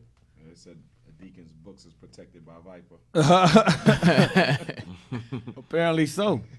So, just while they're doing that, this information is very important. I know it's a lot for some of you. Some of you are like, yo, I'm still learning the basics, and that's fine. Consider this to be, you know, you have class, you have a beginner's class, and you have what is it, intermediate, and you have expert. This is somewhat expert classes in terms of history. So if you're not ready for it, then, you know, just, you know, learn the basics first, and then, you know, lead up to this stuff, because this information, you know, it ties to the Bible. It does tie into the basic history in terms of Solomon and his travels and things of that nature, but it can get a little heavy sometime, and it may go over some of your heads or whatever regarding the civilizations and the names and things of that nature. But I'm only going over this because I'm elaborating on because we read 2nd Esdras 13, and we read one verse and think that, you know, it just stops there. Sometimes one verse goes into hundreds of years. Like it says, a new kingdom rose over Egypt in Exodus. That wasn't like a day later. That was centuries later. Right. So sometimes one verse can reflect a damn near number of years. You know, the Bible documents time in a different way. You gotta know the history. That's why I'm going over this stuff. So hopefully, those of you who are who love history as much as I do, take heed and you gather the information that's being provided. You got it? Yep, which also has been a missing link in our culture, Deke. Right. Our history is not going to be told to us by any other nation. You know what I mean? So it's a missing link. You people that don't understand it, just save these classes. Save these classes. Go over it on your own time. Yep. Right. So I want to show y'all real quick a image, because we IUIC, we're the true scholars. We're the ones that gather information, and we provide information. So this is Captain Joel at the Library of Congress, correct? Yeah. At the because we don't sit around and base our information off emotions. Native Americans are heathens. If you're gonna say that they're heathens, you have to provide evidence of such nonsense. You gotta substantiate. You can't just say they're heathens because of how they look. That doesn't make sense. Israel intermingled themselves among all nations. They're gonna look like different nations. They're not gonna all look like black people or Negro. We are Native Americans on the walls of Egypt. What are you retarded or something? Well, in slavery, you had people called passers. Know what a passer is? That's the Negro that passes for white. Are there pastors on the walls of Egypt? Are there pastors on the walls of Egypt? That's why you can't entertain Negroes. They don't research anything. They just talk. And they feel that they say it with anger and cursing and with a passion. Yeah, they're not Israelites. Yeah, that's gonna make it true, nigga. You don't care what you think is true. You gotta substantiate your facts. You can't say barren straight. If you say that, I'm gonna destroy you. I'm gonna tell y'all straight up. Anyone says Native American something to barren straight, I will thoroughly embarrass you and put your name on YouTube so everyone knows it's you. You got the picture here? Hey, D. Yeah. There's a little story. You gotta tell that story, Cap, concerning that image of Captain researching. He was being eyeballed, spied, watched by Esau. Oh yeah, listen, some of these books that Esau has, you can't just go into a normal library and just read it off of the shelf. No, these are highly protected books. Right. I mean, I had to when I went to the Library of Congress, I had to make a special appointment. Earlier that day or the day before just to see that. But the day before I had to make an appointment just to see that book. I had to write down my name, my address, they had to take my license, everything. Right. So I'm like, damn, what's going on? You Right. got gold sprinkles in that book or something? Right. And what book is this, by the way? It's Lord Kingsborough. This is Lord Kingsborough. Antiquities of Mexico. Right. This is the book that we reading excerpts from in the Library of Congress. See how big it is? Book is massive. I got a lot of the pages too. Right. So we do our research. We do our research. We travel. We went to D.C. to the Library of Congress and got this book from there. All right. So you Negroes sitting at a freaking dinner table or in a car driving. Yeah, these guys are saying Native Americans are Israelites. You going off, Ak. You going off in the name of Yahweh Hashem. And be quiet, man. Yeah. Do your damn research and then talk. And the thing about that book also, that with that book, first and foremost, I couldn't touch it. And if I wanted to touch it, I'm not sure if you see like a... Go back over to the image again. Go back to the image. Put the book back up. Put it back up. A picture. Let me see. The picture again. Everybody can see what we see? 'Cause I'm seeing Cap and Jarrell here. It's a little delay. All right, cool. Seconds. Oh, I see. I got you. I wasn't allowed to touch the book with my fingers. They say if you touch it, they say because it's so delicate and valuable that they don't want any oils to get on the pages. So I had to turn it with a special turner with the book. And the book was huge, at least 3 feet tall. Wow. Yeah. Right. This is Lord Kingsborough's compilation of information that he provided and went into debt. I think he died in debt, compiling this information together from different explorers, whether French, British, English, Spanish, whatever, that all agreed that these were Israelites on this side of the world. And this is prior. And these accounts that he compiled, were prior, hundreds of years prior to Mormonism. Prior to. So you come with that, oh, you guys teach Mormonism. You don't know anything about what we teach. Because if you did, you wouldn't say such stupidity at your mouth. Yeah, Cap.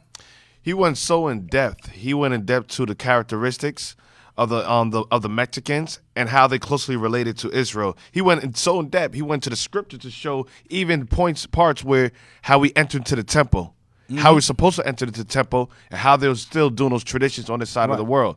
He actually went into the description of Christ on the side of Quetzalcoatl. What is it, Quetzalcoatl? Yeah, Quetzalcoatl. Oh, gosh. Quetzalcoatl. Wait, how many? You got different pronunciations. Quetzalcoatl, chimpanzee.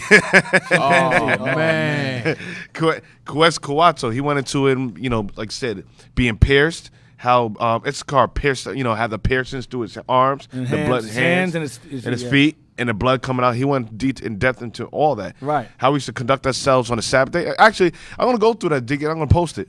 I'm going to post the pages on our group. Okay. All praises, because we do our research. You Negroes that's mad and passionate about your nonsense. You be passionate about what you don't know. We're passionate about we're passionate about what we do know. You're passionate about what you don't know. Let's see who wins. This is a depiction of the natives. What is this, Mayan, right? Mayans? This is the depiction of them celebrating the war. They won a war, I believe, right? Against each other, obviously. And let's see how dark they are. Let's load up some. Zoom in some more.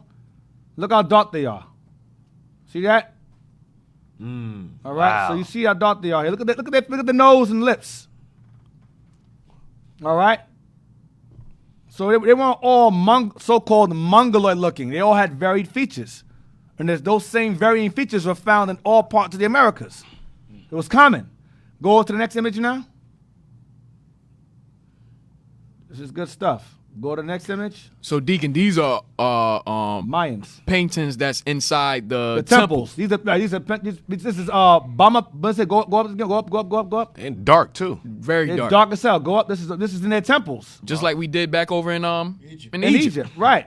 Go up some to what this image. It says Banapunk, Mexico, Central America, ancient Mayan art, Mayan murals in room 3 of the Temple of Murals. Celebration of victory in battle. If you look at it also, and we do a comparison between us today and us back then, we painted our murals on catacombs, on the catacombs, right? On ancient Egyptian tombs and temples. Look at today how we paint our murals on buildings. Yeah, we was walking to Newark. You remember? thing. Yeah, the same. We do the Right, same thing today. right. We post our murals on buildings, on the street, on the sidewalk, Right. on the buildings, all over the place. We do graffiti. Graffiti is called, right? Yeah, Graffiti. Right. that's us. We always do the gotta same thing. We always been doing that. We always got to leave our mark somewhere. right. We was here. Yup. Bombs are kind of weak. Always. Come on. Let's go. Let's go. Let's go back. Next image. Yeah, you got to give them some volume. You got the right man on the job. Give them some volume. Right. Go to the next image.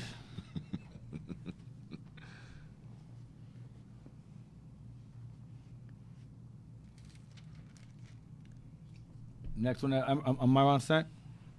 Should be another one. Deke, I think it was only 2 images. No, I want Atahualpa. I want that one. You sent that one too? That's all right. Send it to me anyway. Send it to me anyway. Oh, pray. Myron do some research. Northern Kingdom stepping up. Yo, All Northern praises. Kingdom, Send me man. out That's to my Walk. brother About over there, time. man. Now, We're gonna start pressing you guys more to step up. Atahualpa was I believe he was an Inca chief, and he was the one that was burnt at the stake for not accepting Christianity. I believe he asked the white man. He says, "When you die, where do you go?" They said, "Oh, we go to heaven." He said, "Where will I go if I don't accept the doctrine?" They said, "Hell." He said, "Okay, I'd rather go to hell because you won't be there. If I'm gonna die, I'd rather go to hell where you won't be. I'd rather go to heaven where you will be." Before they burn him at the stake, there's a picture of him being burned. If you look at his garment, he's wearing ribbon of blue and fringes on it. If you can type that out as well, find it as well. Is Atahualpa burned at the stake? Find that image as well. Atahualpa burned at the stake. Find that image as well. I'm gonna show you his actual picture, his actual features. I'm gonna show you his depiction of being burned at the stake. It shows him. He's tied to a cross. He's tied to a stake, I believe, and he has his garment on, and they're holding a cross in front of his face. Brothers, y'all can go on the Images. on Google on images and find Atahualpa Images. Come on. being burned at the stake. Lord, click that one. No, not that one. That one's whack. Go to the color one, right there. Yep, that one. That's the one. Yes. Let me see if it shows the fringes. Bring it down. Bring it up. Nope, that's not the one I want. That shows fringes. Go to another one. I have it. You have it? Thank you, Jess. It's one. It shows the actual. That's him right here. See his image here? Atahualpa's image, his real image. No, not that one. Not that one. Is that the one? No, right here. The one with the thing with his the color one. No, to the right there. That one. Show that one first. And I just sent one too, if that's not it. Okay, that's him right there. Hold up. See how dark he is right there? That's pretty. That's all right. Atahualpa. See it on the top? Atahualpa. That's him right there. Now, go out of that. That's his portrait of him sitting in his throne. Go to the image that Jed sent now. That's the one. Blow it up. That's the one I want. Yep. Zoom that all the way in. Look at that royalty. Zoom it in. Zoom all the way into that image. Look at him right there, burn. Look right there. Boom. Move it over. Look at that. The blue on the top and the fringes right there hanging down. Damn. Cut him. Fringes. Look at that. And he's got chains. See the chains in his hand? The chains hanging? Bring it out so we can see it, the whole thing, the whole depiction. Ribbon of blue with fringes. Ribbon of blue with fringes, and that's all right there. Wow. See? Where will you go if you die? Oh, we go to heaven. So I'm going to hell then. I'll take hell then. I'll take hell for 300. That's the I got a lifeline. I don't want that. I'm good. So that's him right there in chains. So get the picture now of him in the actual cave. There's a picture of it's like a wall of emperors drawn on the walls in a temple, and it shows 2 of them. It shows a holy Roman emperor which were black Israelites in Rome, ruling over Rome. I believe he was Holy Roman Emperor. I believe he was Holy Roman Emperor. Charles V. I believe he was the Holy Roman Emperor. Not Rome. Let me see. I could be wrong. Let me see. Charles V.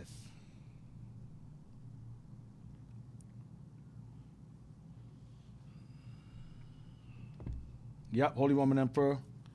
1519. Right. 1519. Lord of Netherlands. Duke of Burgundy. His spouse was Isabella of Portugal. Charles V. Holy Roman Emperor. King of Spain.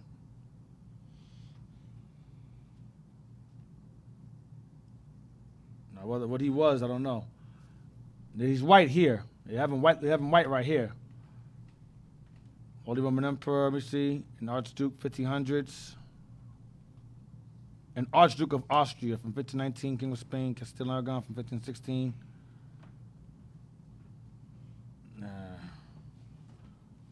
King of Germany. You sent it? You have it? Atahualpa? Not that one. Come on, y'all. Come on. Wasting my time. If not, let's move on.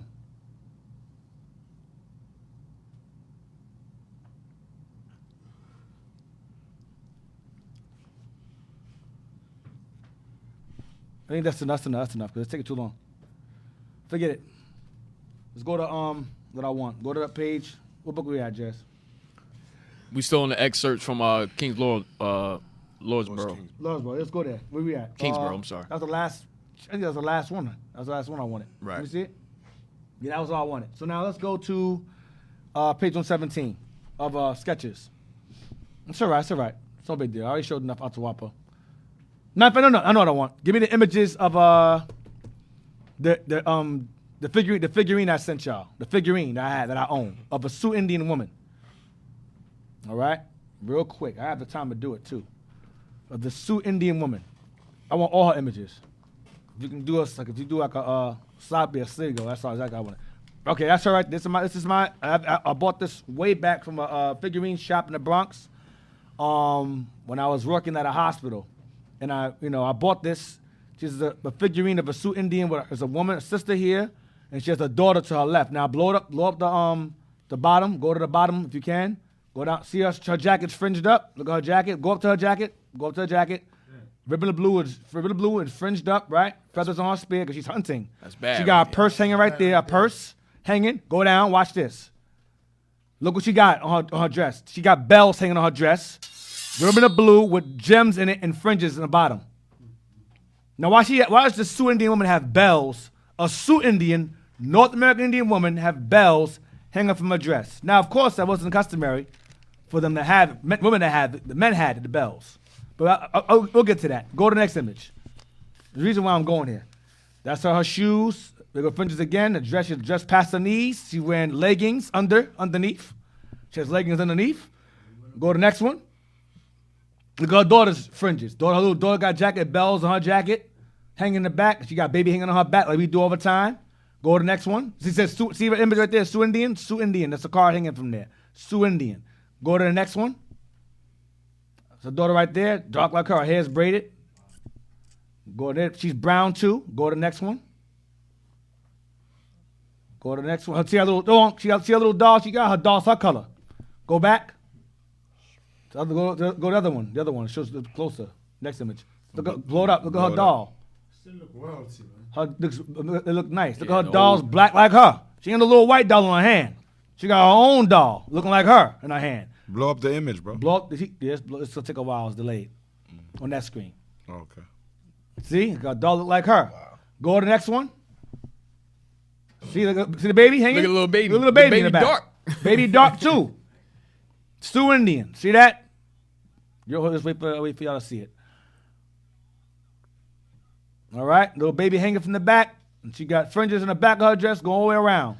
Her jacket got fringes all around. Hey, Deacon, a lot of these black-only Israelites going to get put to death in the wilderness. Yeah, they're going to die. Christ's going to purposely bring them up just to put them to death in front of Yeah. everybody. You see these people over here?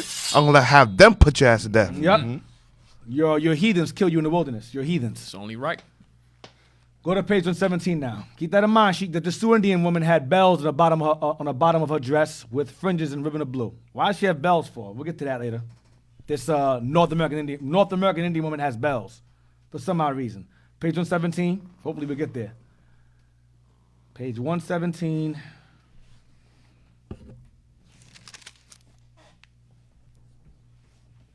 We're going to start at the hero. Or did we read that already? I don't even remember anymore. Page 117. Yeah, sketches. The hero right here. The first name. No, it was just the hero. But right there, the hero. Come on. Oh, there's a delay. I forgot. The hero of General Lew Wallace's fair god in Nuak history goes by the name of Quetzalcoatl. Among the Quiches. His name was Gucamots. The Quiches were the Mayans. Go ahead. And among the Mayas, Kukulkan, which singularly enough means the same in each language, namely plumed serpent. Remember, Kukulkan is the god you find in the movie Apocalypto. They worshipped him, but they worshipped him in wickedness. Kukulkan. Okay? Go ahead. Or feathered or plumed serpent, they called him. Like the brass serpent Moses held up, representing Christ again. Go ahead. After the what? Watch this. The first named was no tribal hero, but belonged to the entire Nuak race. And some believe that he was called feathered or plumed serpent. Why? After the brazen serpent, which Moses lifted up in the wilderness. That's it. Yeah, y'all on point over there now. Now you're on point. No, not y'all. Judah over there. Judah on point. Oh, praises. Man, Thank here we you. go with Thank you, that. sir. Here we go. Thank you, All sir. praises, man. And Judah is God known. So you see that? So they called him the plumed serpent, Quetzalcoatl, based upon the same serpent that Moses lifted up in the wilderness. Give me John 3 and 14, please. Real quick. Get some scripts in there. I don't want to just do all books all day. John 3, and we're going to get Wisdom of Solomon also saying the same thing. The book of John, chapter 3, verse 14. John 3:14, which you Christians never read, hardly ever. You just read 16, that's it. 14 first. And as Moses lifted up the serpent in the wilderness, even so must the Son of Man be lifted up. So even as Moses lifted the serpent up in the wilderness, the same way for the same people must Christ also be lifted up. Same thing. There's the Wisdom of Solomon 16. And I want verse 5 to 7. Wisdom of Solomon, chapter 16, verse 5. For when the horrible fierceness of beasts came upon these, These is us, Israelites. Go ahead. and they perish with the stings of crooked serpents. Fiery serpents. Go ahead. Numbers 12, right? Numbers 21. 21 and 6. Yes. Go ahead. Thy wrath endured not forever, but they were troubled for a small season, Right. It didn't last too long. The bites. Go ahead. that they might be admonished, You might be warned or checked for our wickedness. Go ahead. having a sign of salvation. Having a what? A sign of salvation, Having a sign of salvation. Go ahead. to put them in remembrance of the commandments of the law. So the serpent was a sign of salvation to put us in remembrance of keeping God's laws. Watch this. 7. For he that turned himself toward it was not saved by the thing that he saw, but by thee, that art the Savior of all. See that? But by thee, thou art the Savior of all. Go to, hold on. That's all I wanted. So it says, for he that turned himself toward it, what was the it? The brazen serpent, the brass serpent. Okay? Was not saved by the thing that he saw, that serpent itself, but by the Lord himself, that art the Savior of all. All right? That's all I wanted. Do you know what's heavy about that too, D? Yeah. Because when you look at it, Esau takes that same image as to represent their medicine, But their healing. physician, on right? the side of the ambulance. All right. And now Sirach tells you, yeah, honor the physician, but it's the Lord that gives him that power. Right. So that whole imagery came from us. It came from our Lord, our Savior. Yep. Exactly. We make their whole existence. All praises. All praises, yep. Let's go back to this books now. Go back to the books again. Where are we at? We were at, we're going to continue reading from where we left off. Representations of the lifting up. Watch this. No, go back to the last point where the bomb dropped. Where the first named. The first named was what?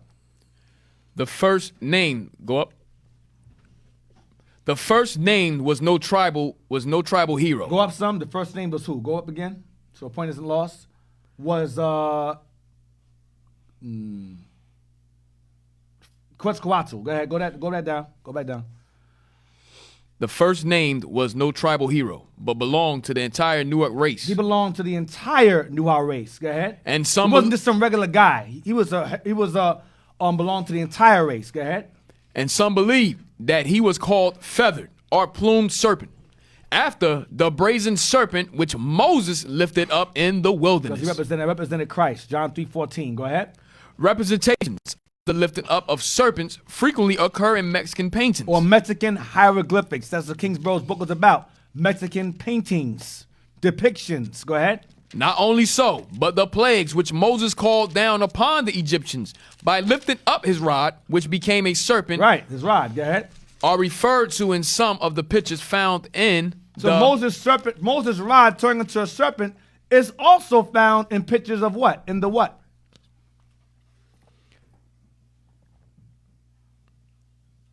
Found in the... Go back. What's the word before that? 1 second. Found in the Borgian. Found in the Borgian manuscripts. Borgian goes back to the Issachar of the Aztec writings, the ancient writings. Borgian manuscripts. Go ahead. That the Spaniards collected. Go ahead. Found in the Borgian's manuscript. The name Quetzalcoatl. The name Quetzalcoatl seems to have been applied to the leader or culture hero of the people during hundreds of years of Nua. At least two different personages bore that name. At least two different personages bore that name Quetzalcoatl. Go ahead. About the time that the Olmecs were in the height of their power, a man named Quetzalcoatl appeared in the country. So here we go again. This man named Quetzalcoatl appeared in the country during the time of the Olmecs. He appeared to them first. The Olmecs goes back to the ancestors of the Mayans and so forth. Go ahead. About the time that the Olmecs were in the height of their power, a man named Quetzalcoatl appeared in the country. Watch this. A venerable, just, and holy man. The venerable, just, and holy man. Go ahead. Who taught by precept and example the paths of virtue in all the Newark cities. I've read this before. Another book. Go ahead. Garcia Torquemada, Sahagan, and other Spanish writers firmly believe him to be identical with St. Thomas. Right. So the Spaniards believe that there was two Quetzalcoatls. One, the Lord himself, and his disciple came along with him.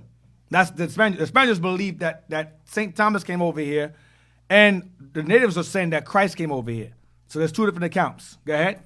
One of the apostles, and repeatedly mention him as the first man to preach the gospel in all America. That's what they say. Go ahead. That's what they say. Go ahead. We cannot see why this tradition is any less groundless than the one which takes St. Thomas to East India. Because Thomas did go to East India. Thomas he established a school there. Go ahead. As published in our own encyclopedias. As published in our own encyclopedias. So it's not far-fetched if we weren't taught in India and also taught to this side of the world. It would be surprising. Go ahead. Wait. We want to stop at I want to stop at cities. We went too far. Go up. You went too far. Yes, sir. Yeah, we read it already. All right, I saw one. It's stop right up there. All right, let's go to. I didn't even want to read that, but that's all right. Go to page 119. After. We're gonna stop at Anuak.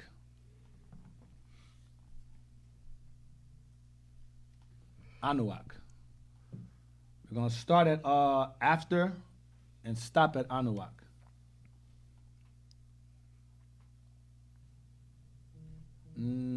Page 119. After, I know it's the right page. After. Go up so we can see the page. See if that's the right page. Yes. Yes, sir. That's the right page, D. Go ahead. All right. Where you want me to start at? After. I'm trying to find after. Right there, after, thank you. After Quetzalcoatlus. We're going to stop at Anahuac. All right. After, move the cursor so I can see. Put the cursor on it. After Quetzalcoatl's mysterious disappearance, nothing more is known of Olmec and Xicalaca history till the establishment of the Toltec Empire. So after Quetzalcoatl bounced, nothing is more known of the Olmec or Sri Lankas, because the Olmec and Sri Lanka histories talk about him coming over here. They talked about him arriving and teaching them precepts and understanding first. Then later on, the Toltecs talk about him also. Go ahead. When they are still in possession of Puebla and Sri Lanka. Go ahead. The Teutonics were also pre-Toltec in history. So the Teutonics came before the Toltecs. Go ahead. They migrated from the Valley of Mexico and claimed to have built the pyramids of Teotihuacan, a great religious center in primitive times, of which we still speak later. A great religious center in ancient times, of which we will speak about later. Go ahead. The Otomis, another primitive race. The Otomis. Remember the Otomis were the blacks about 2 weeks ago. They were black. They were Negro or black features. Right. The Otomis. Remember that? Watch part 3 for that. The Otomis. Go ahead. The Quanams, Otomis, they were the Negroid features. Go ahead. The Otomis, another primitive race. Another ancient civilization around the Olmecs. Go ahead. The foreign language from all Nuit nations, though with a slight affinity with the Teutonics. It's all the same people, the different dialects. Same people. Go ahead. And have always been to a certain extent an outcast and oppressed race. The Jews of Anahuac. The Jews of Anahuac. Go ahead. Trodden down in succession by Toltec, Chichimec, and Aztec. So the Toltecs were conquered, were overthrown by their own, but they were called the Jews. They were always conquered. They were, I guess, they were the lower caste of our people on this side. Trodden down in succession by Toltec, Chichimec, and Aztec. Go ahead. When the Toltec Empire was established, they possessed much territory of the Anahuac. So prior to that, as the Toltec Empire was established, they possessed much territory of the Anahuac. So let's go to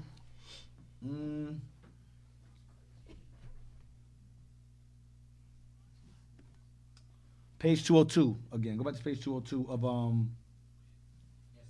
Nations. That book again, page 202. I don't know why I want that, but go back to it again. Let me see something.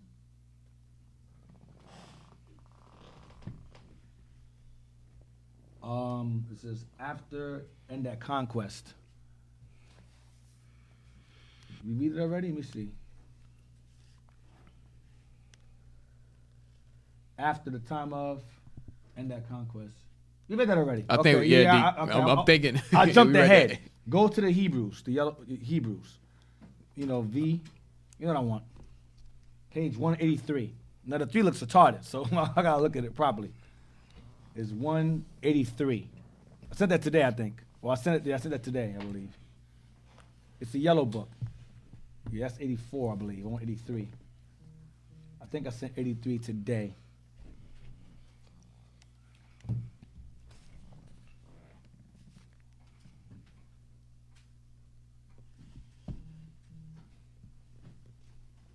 Yeah, let me see that. That might be it. The 3 looks mad messed up. I can't tell what it is. That gotta be it. And it starts off with he adds. And we're gonna go into page 184, which you had up already. So go to 183. I think that's 183. Oh, that's it. That gotta be it. So it looks crazy. And it starts off with he adds. This gotta be it. And then 184. You had 184 already before in the old folder. 184 is right there. You have it right here. Oh, I'm pointing to the screen. You can see it. Yeah, I had 183. Yeah, go to 183 first. Go to 183 first, which I sent to you. And then we'll go over to that page next. Thanks.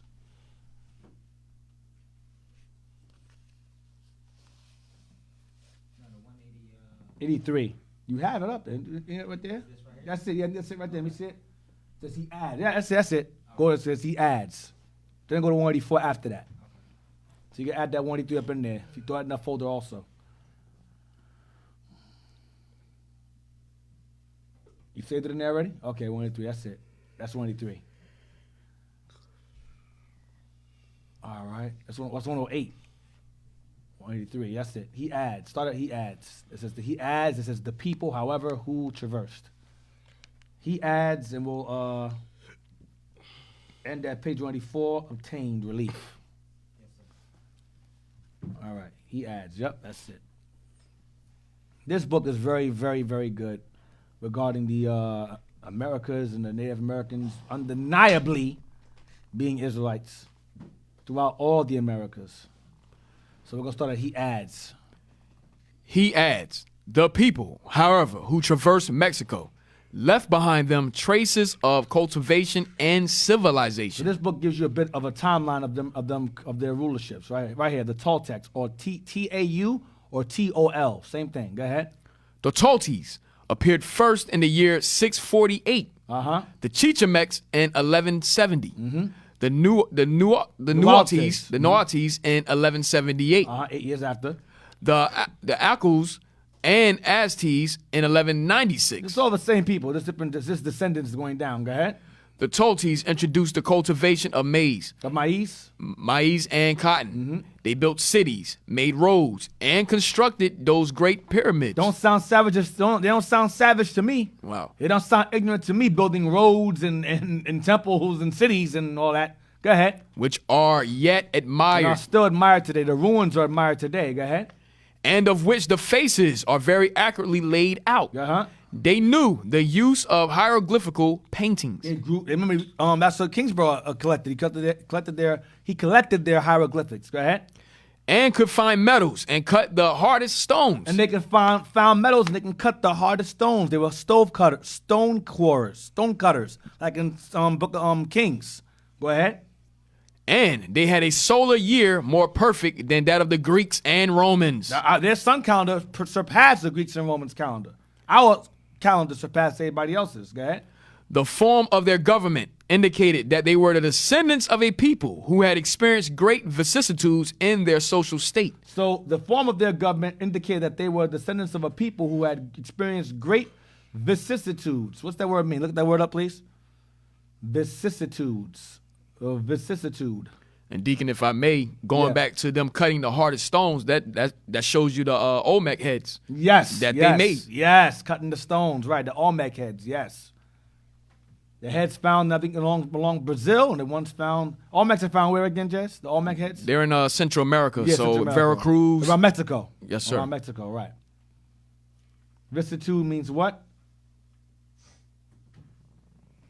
A change of circumstances or fortune, typically one that is unwelcome or unpleasant. Change, alteration, transformation, metamorphosis. So a change of circumstances of fortune that goes bad. So pretty much a circumstance of change of circumstances of fortune that turn bad, unpleasant or unwelcome. So go back. So bad circumstances, basically. A fancy word for bad circumstances. A change of bad from good to bad. So go back. The form of their government indicated that they were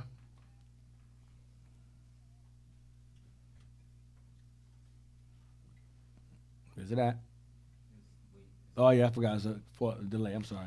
The form of their government indicated that they were the descendants of a people who had experienced great vicissitudes in their social state. Who went from good to bad situations in their social condition, social state. Go ahead. But where, he asks, is the source of that cultivation? Watch this. Where's the country from which the Toltecs and Mexicans issued? Where they come from? Next page. The Toltecs or Toltecs or Mexicans, same thing. Page 118, we're going to stop at Nuat cities. We're going to stop at 184, obtain relief. Continue from the top. We're going to stop where it says obtain relief. Go ahead. No wonder these questions should arise in the highly philosophical mind of this arch investigator. Go ahead. Had he known the present theory of their having descended from ancient Israel. Oh, man. Thank you. No wonder these questions should arise. What questions? Where did the Toltecs and Mexicans come from? Read again. No wonder these questions should arise in the highly philosophical mind of this arch investigator. Go ahead. Had he known the present theory of their having descended from ancient Israel. So these questions wouldn't arise in your mind if you knew that these Toltecs or these people we read earlier, Chichimex, Olmecs, came from ancient Israel. Go ahead. It seems as though his difficulties might at once have obtained relief. You would attain relief in understanding what these questions, these hard questions, if you knew they came from ancient Israel. You wouldn't be hard questions at all. You would obtain relief knowing where they come from, if you knew where they came from originally. Ancient Israel. We read that earlier. Tula was what? Jerusalem. Aztlan was what? Canaan. Let's go to the next book. Diego Duran, I sent that also. There's page 8. Y'all can get this book. It's by Friar Diego. It's page 8. I sent it today. Diego de Landa. I think his name was Diego de Landa. He was a Spaniard explorer that came over here and he encountered the natives. You're right, that's it. This is page 8. Some old men of Yucatan. We're going to read that whole thing. This whole part. Some old men and that do not. Yes, No, sir. end that government. End that. Let me see. No, end that Spain. Go ahead. Some old men. Some old men of Yucatan. Keep that name in mind. Yucatan's a very important name to remember. Yucatan. Go ahead. That's good. Some old men of Yucatan say that they have heard from their ancestors. So they heard from their forefathers, their ancestors, what? That this country was peopled by a certain race. Their own race. Go ahead. Who came from the east. From where? The east. By what way? Way of ships. Thank you. Way of ships. Go ahead. Whom God delivered by opening for them 12 roads through the sea. Boom. 12 roads through the sea.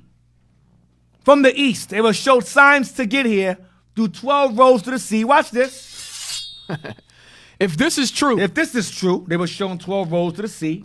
Came from the east. Go ahead. All the inhabitants of the Indies. All of the inhabitants of the Indies, all the Americas, go ahead. Must be of Jewish descent. Because, go ahead. Because the Straits of Magellan. Magellan. That'll be an area of Chile and Argentina, right in between there. Straits of Magellan, go ahead. Not Bering Straits. Straits of Magellan. That's in South America. Go ahead. Having been passed. Have been passed through. They passed through there. Go ahead. They must have spread over more than 2,000 leagues of territory, now governed by Spain. Mexico. The language of this country is all one. They all speak the same language, different dialects. Go ahead. A fact which aided greatly in his conversion. To change them all to Christianity. Go ahead. Although along the coast there are differences in words and accents. Well, it's the same language. Go ahead. Those living on the coast are thus more polished in their behavior and language. And the women cover their breasts, which those further inland do not. Some were pagan, some were not. Some dressed fully. We showed them earlier. Fringes and so forth, fully covered. Some walked around with their things hanging out. They were nasty as hell, wicked. Nonetheless, if it's true, they came from Israel, the land of Israel. They must all be of Jewish descent who inhabit the Indies. What's the Indies? The Americas. And Deacon, that goes back to 2 Ezra chapter 13, verse 43. When it says they had, God made 12 roads for them. He showed signs for them. The Lord showed signs for them. Get that in Ezra. Get that. Let's get that. Want me to start from the top or verse 43? Verse 43. 2 Ezra chapter 13, verse 43. And they enter into the Euphrates by the narrow passages of the river. For the Most High then showed signs for them, and held still the flood till they were passed over. He kept the waters calm till they were passed over. For through that country there was a great way to go, namely of a year and a half. And the same region is called Osiris. That's the Americas. Undeniable. It's not Africa. It's not Arabia. It's the Americas. New world, new land, another land. Now, let's go to, let's get the same book. We're going to get page 202. Same book, the same book here, page 202. We're going to start from no supposable. And we're going to end at bondage in Egypt. No supposable. Scroll down some. I don't even see no. Oh, there it goes on top. Damn. Go ahead. No supposable origin assigned to the American natives could so well account for what we find of the Americans' high places as the supposition of their descent from ancient Israel. There you go again. They built high places. Go ahead. The events upon this supposition are most natural and characteristic. Go ahead. These American high places are striking resemblance of the Egyptian pyramids. So they built things that were of striking resemblance to the Egyptian pyramids on this side of the world. Go ahead. Consult those in the region of Mexico, as already stated from Mr. Humboldt, and it seems as though they must have been made by the same people with those of Egypt. Oh my gosh, man. They were the same people that built the pyramids in Egypt, built them over here. Damn. That's what he's saying. Go ahead. But the Egyptian pyramids were seen and well known by ancient Israel, and it has long been conjectured that they were built by their labors than their bondage in Egypt. They were built by their labors during their bondage in Egypt. So we learned how to build the pyramids in our bondage in Egypt on this side of the world. Let's get the Glenn Beck video. I'm going to get that later. Oh, okay. I have that already listed. I already got that in the bottom. Hey, you want me to read 1 Maccabees 13:28? Yeah, get that. Yeah, I don't have that written at all. Get that. Read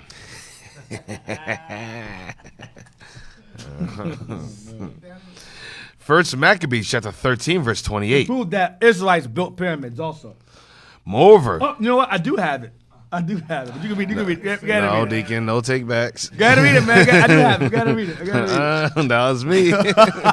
No, sir. I do have it. Go ahead and read it, man. In your Bible. No, I have it right here written. But go ahead, man. Go ahead. 1 Maccabees chapter 13, I saw verse 26. Yeah. And all Israel made great lamentation for him, and bewailed him many days.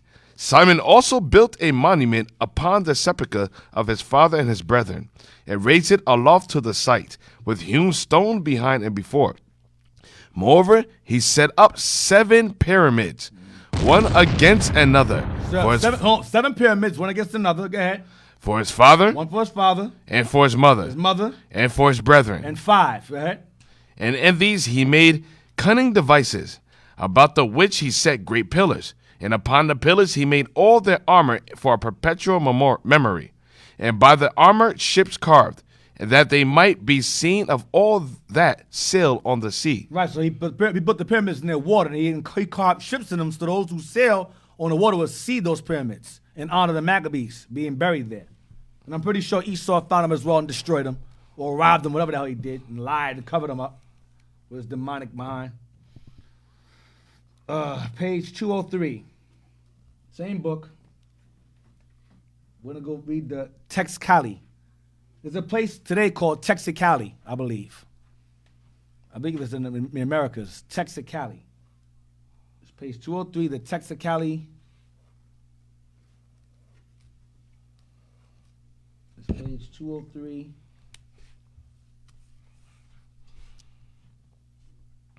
Page 203. We're on 204. Page 203. That's 204 and 5. We'll get to that later. But 203 I want. Right there, yep, to the right. Move it over. Texicali.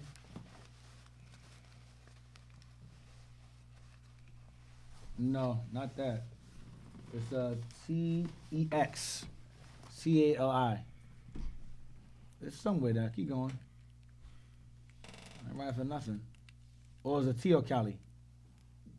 Yeah, maybe it's Teocali. Let me see. Go down. No, go down. Where you at? No, not that. Go down to the bottom. It starts with Teocali. So for those of you, like I said, yeah, right here. It gotta be this. It gotta be that. What do we have? Well, it's like I said, we have the Sabbath day classes, which, like I said, deals with our spiritual growth. We have the weekday classes. We have classes 7 days a week. Also, we have historical classes. So this is a school of learning. So you're going to get learning on every angle, just like you have universities. This is the history class, our history class. So just because we're not going through abundance amount of scriptures, this is the portion of history that they haven't taught us in the school system. So whereas you cannot receive this information in the school system, guess what? We're going to teach it in our history classes. Right. Deacon Adon is the professor. That's right. Deacon Adon is the professor. Professor Aitan. Professor Aitan, that's it. Professor Aitan, that's the new name. Y'all crazy, man. On this show, Sunday through Friday. Well, no, Monday through Saturday is Deacon Athan. Sunday is Professor Athan. Classes in session. Get the Teocalli appraisers. Get the Teocalli or pyramid. The Teocalli. That's it. It's Teocalli, right? I wrote it really small. Teocalli. We're gonna end at page 204. Go ahead. The Teocalli or pyramid of Cholula. Remember that? The pyramid of Cholula they built. It was destroyed eventually. Go ahead. Near Mexico. Near Mexico. Go ahead. Noted before from M. Humboldt. Is given on a place in the archaeology with its temple on its summit. So there's a temple on the summit of that pyramid, built in honor of who? Quetzalcoatl. Remember that? Go ahead. And with its staircases of 120 steps. 120 steps leading to the temple up the pyramid. Leading up its lofty stories.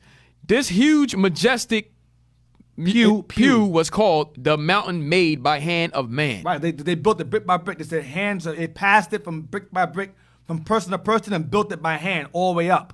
Go ahead. In the interior of various of these great pyramids were found considerable cavities for repositories of the. Go over. Watch this. For repositories of the page 20 of the what? Of the repositories of the. It's coming up. Bear with us. Of the dead. Yep. So remember Maccabees. We read it earlier. They were built for the dead. It's a graveyard. Go ahead. A square stone house was found in one of them, containing 2 skeletons. See, just like the Maccabees. Skeletons found. Go ahead. Some images are likenesses and many vessels curiously painted and varnished. This room was covered with bricks and strata of clay. Large bricks were laid. Each upper layer just juting over the one next below and strengthened by beams of cypress. The same manner of laying the bricks instead of an arc has been found, says the writer, in several Egyptian edifices. Right, they got from Egypt how to build it. Go ahead. In a similar cavity, he informs in the tomb of a Peruvian prince. Of an Incan prince. Go ahead. Macy gold was found to the value of more than 5 million of francs. See how much money we had buried with us? We buried our gold with us, with our family members, in the time of. In the time when the Spaniards invaded the Mexicans, the Cholula was by the natives deemed a holy city. Because the temple was there. Go ahead. Here existed a great number of priests. Because the temple was there. Go ahead. And no spot displayed greater magnificence in the celebration of public worship. What else? Or more austerity in his penances and fasts. And fasts. So the temple was there. Go ahead. We're gonna stop at hold on. Sacred worship. Go ahead. It is true that similar huge ancient piles have existed in some various regions of the East. Like Israel. Go ahead. But the writer of the archaeology says the pagodas of Indostan have nothing in common with the Mexican temples. Go ahead. Of the pyramids of Mexico, of Egypt, and of similar piles found in some parts of Asia, he says, their destination was altogether different. So reasons for why the pyramids were built in Mexico, Egypt, and some in Asia were different. Go ahead. He means in relation to those of Mexico having temples and altars and being sacred to worship. Right. This surely affords an argument in favor of the ideal that the occupants of those high places in Mexico originated from Israel. Boom. Go ahead. Where all their huge places were for sacred worship. Where all their high places were for sacred worship. See that? So they came from ancient Israel. They built their temples and pyramids, unlike the Egyptians and the people of Asia, for high worship, like in Israel. That's where they were from. Now, let's go to Exodus. No, I don't want that. Exodus 1:11. That goes and does building pyramids in Egypt. That's obvious. Get Glenn back now. You too.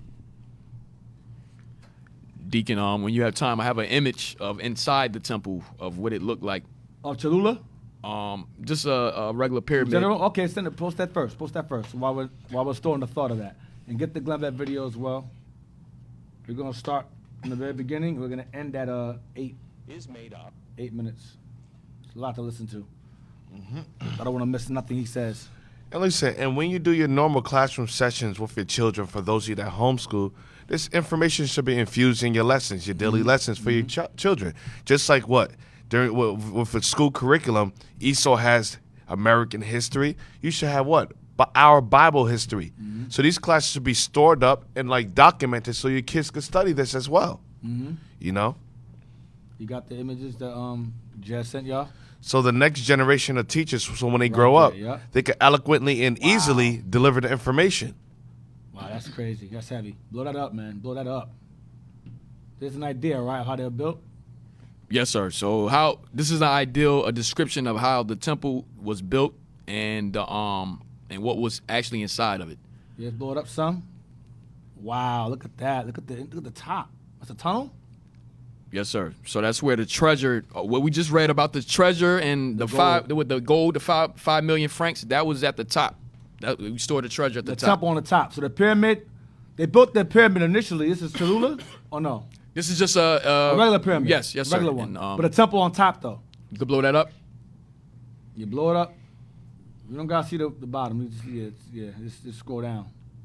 Look at the tunnel on top. The tunnel, you see on top as letter C.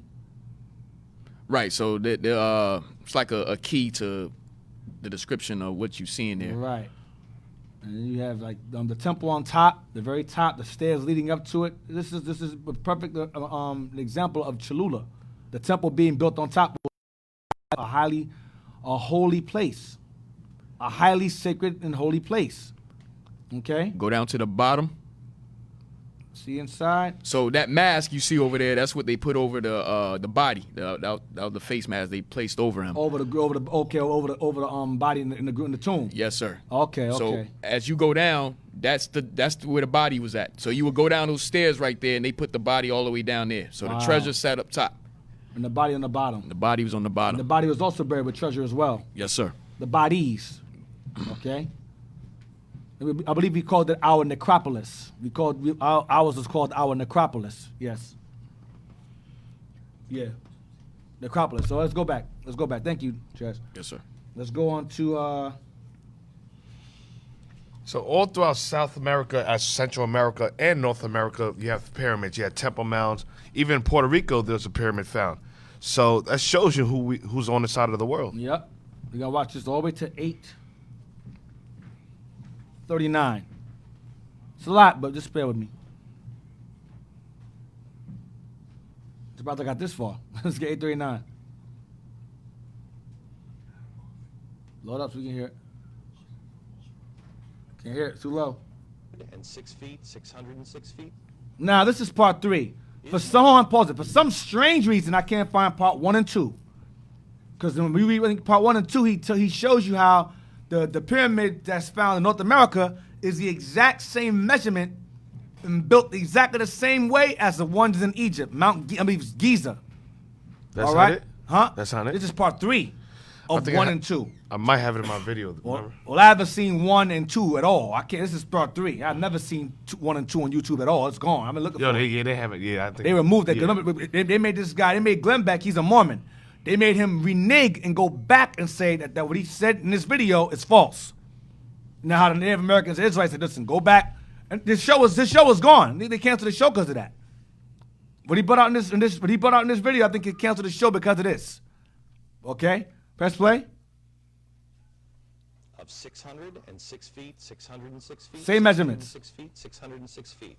606. It's made up of stades. Exactly the same. Now, if that's not interesting, as the Pyramid of Giza in Egypt. Look at the angle of the Great Pyramid of Giza. Right. If you take the angle of the Great Pyramid of Giza, the slope is 51.8 degrees. Let's go back to the earthworks. If you measure the line that goes straight through the center of the structure, right here, and then you'll go true north, it's 51.8 degrees. That angle is exactly the same angle as the pyramids of Giza. That's it. it. Is the same math. Same math. Same calculations as ancient Egyptians. That's it. Let me show you one more connection. In 1860, David Wyrick, he's a guy who surveyed the Newark earthworks. He was digging into a mound near those earthworks, and he found a wooden coffin made of oak. They opened up the coffin and found a skeleton of a man holding a little box that was about 8.10 inches in size. Read this out. Read this in the class. Cemented shut here. This, by the way, is sitting in Ohio. I bought this out in class. He opened up the box and he found a little man inside, Mm-hmm. a little black stone. They took it to scholars, and They're saying it's mad low. They're saying people are saying it's low. seems to be carrying something, and there's writing here. At first, they couldn't recognize. The writing is, they thought in 1860, some sort of Hebrew.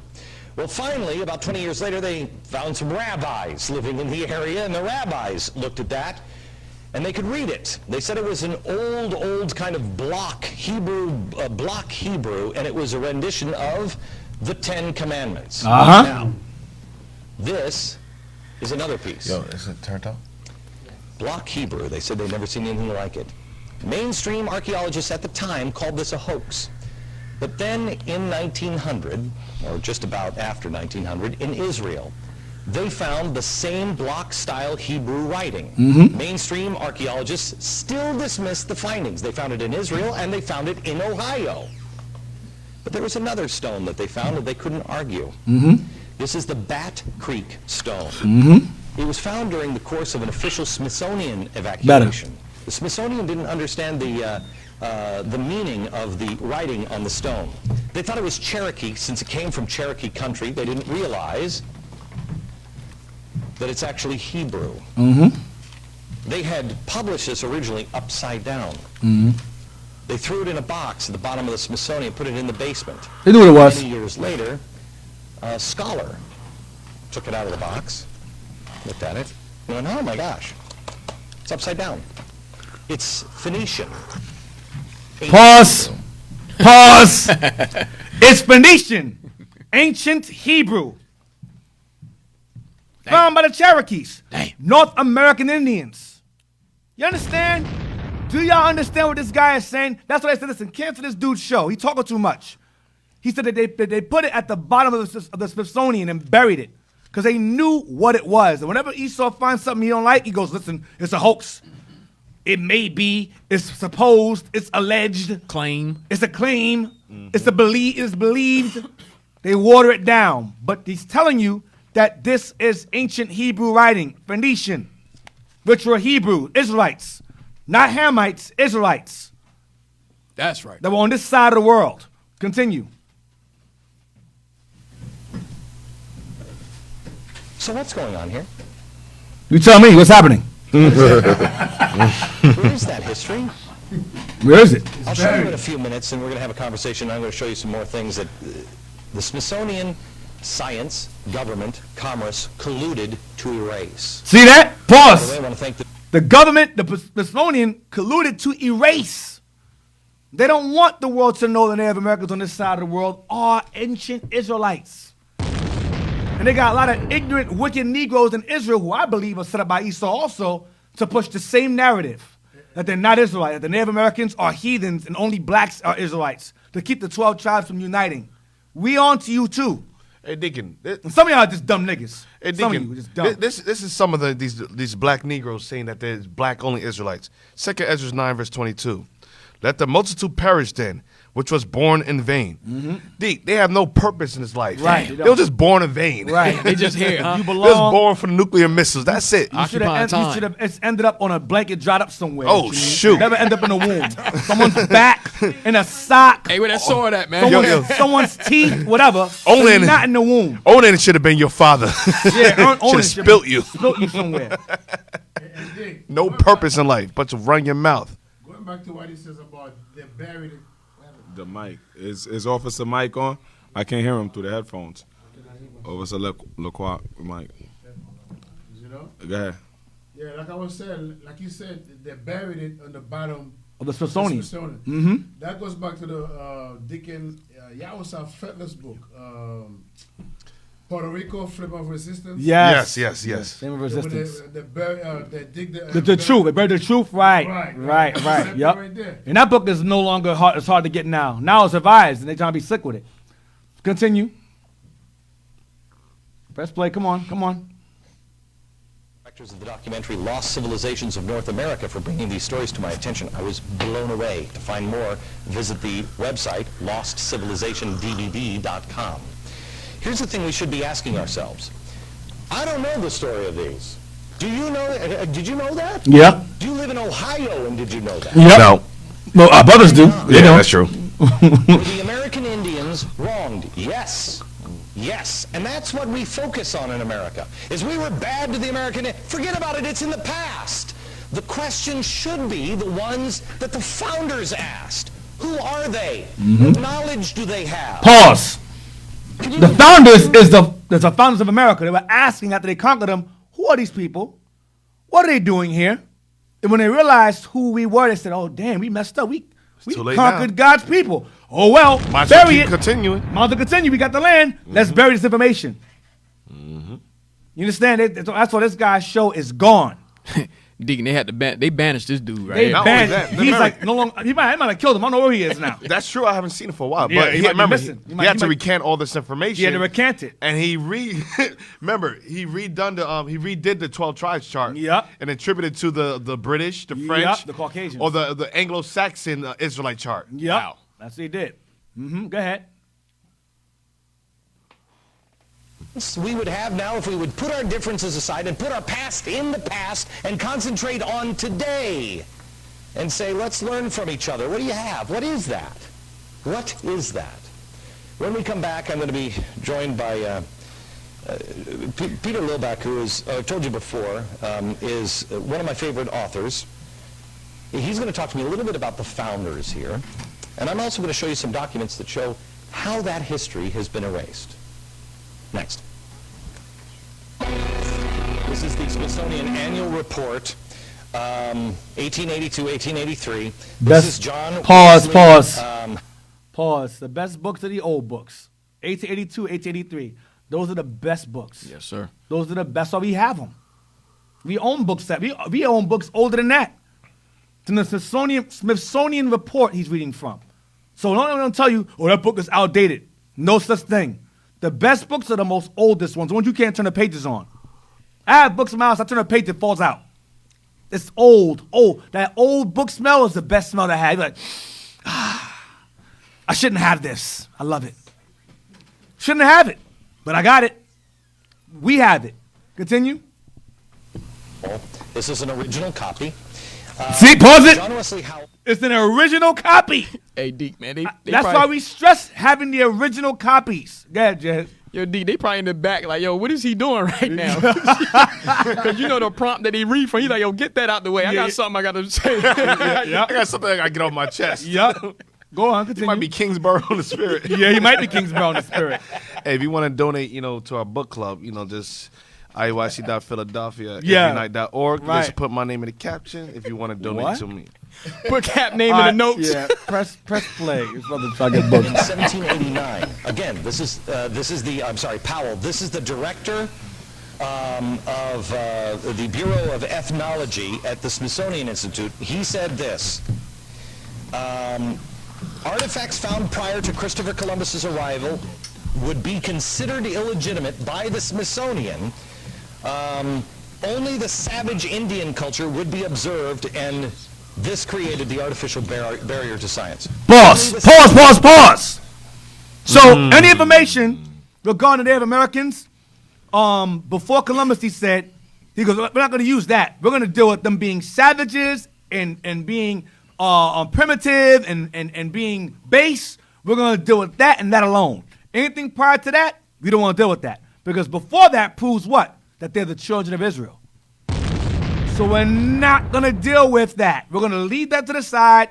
We're going to push the Bering Strait. We're going to push them being savages. We're going to push that. And dumb Negroes are going to believe that instead. Continue. Science was colluding with government because of commerce, and religion was involved. Pause. Why is that?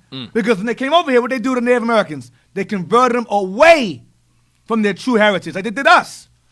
So the government, science and government work together to maintain what? Commerce. What's commerce? Slave business. That's slavery. Business and religion, which coincide with what? Slavery. Keep Negroes complacent, subservient, submissive. give them Christianity. That will maintain business. But the scientists and scientists goes into what? The ethnologists. Ethnology goes into the science of races. So those two work with the government together to go make sure these guys' nationalities stay hidden. Keep that quiet. Don't let that go out there. Then once we get that out the way, we can push the business and push religion, which both work hand in hand to keep the keep our history secret. Continue. Not because I'm an Indian expert or anything else. You got to do your own homework. Yes, you do. I just found out about this stuff. I'm amazed by it. I don't know what the answer is on this. The reason why I bring it up is the stock is not bad.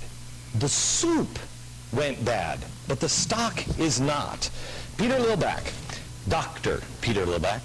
How are you, sir? Good to see you. This is a book that needs to be owned by every American. Every single American should have this book in their home. It's called Sacred Fire. These are the words of George Washington, and it takes history absolutely apart. Not on somebody's opinion, but on their own words, on his words.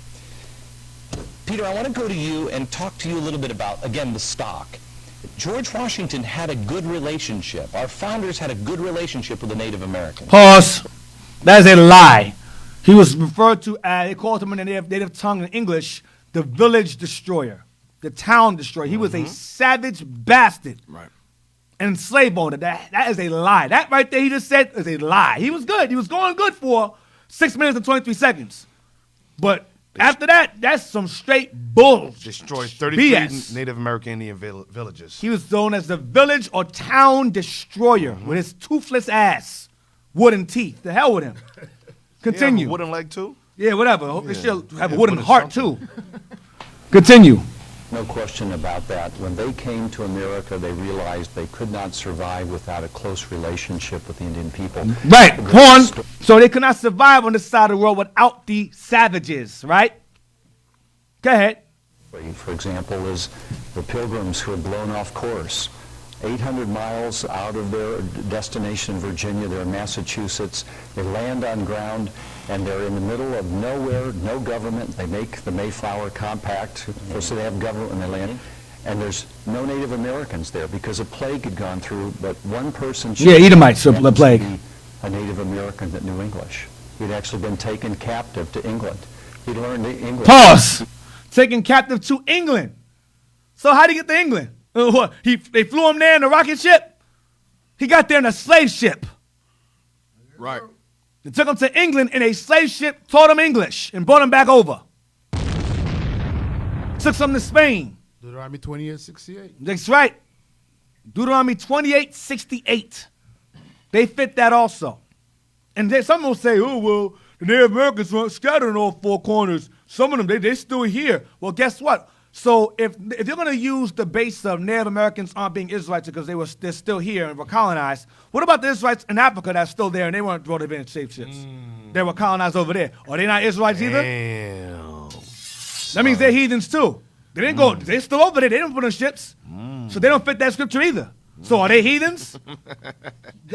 Listen, stop playing with us, man. You keep arguing amongst yourselves. Come over here, we're going to destroy you. Continue. Gotten his freedom. He came back, his people were gone. The white settlers are there all of a sudden, and he meets them and he says, welcome. He speaks English. They couldn't believe it. The providence of that moment is extraordinary. Stop at 8:30.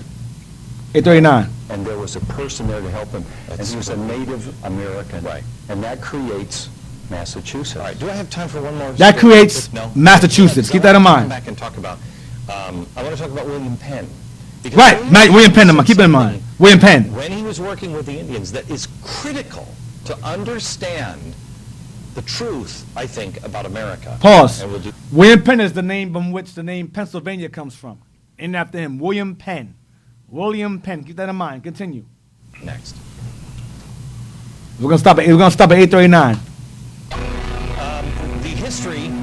The history that has been erased in our nation, and in particular with the Native Americans, happened because it didn't fit the story they created, Manifest Destiny. It only works when Indians were savages, and they had to have savages for commerce and government. Slavery. Yep. The ancient artifacts prove otherwise. Why aren't we looking into those? Peter Lilback is the president of Providence Forum and the author of George Washington's Sacred Fire. Okay, Peter. I think a great place for Americans to understand the truth about Americans and Native Americans and African Americans and all of it. Was it? African American, yep. The truth about Native Americans and African Americans, all of it. Yep. Why would he mention them? Why would he mention Native Americans and African Americans in the same sentence of hidden history? Why? Because he knows we're the same people. They know that. You cannot have Native Americans and Negroes separate. History's tied together. It's impossible to deny that. Continue. It comes from William Penn. Tell the story. Great story. Philadelphia, the great founding city of the United States. That's where government began. It was founded by William Penn. He wanted a city without walls. And he determined that he would do it by making a constant commitment to justice and ethics with the Native Americans. There never was an Indian war with William Penn. So William Penn was at peace with the Native Americans. But you must ask yourself, why was he at peace with them? Why? I believe the Constitution was written in Philadelphia. I believe the Constitution was written there. All right? So let's get page 204. No, not 204. 205. 205, he disappeared.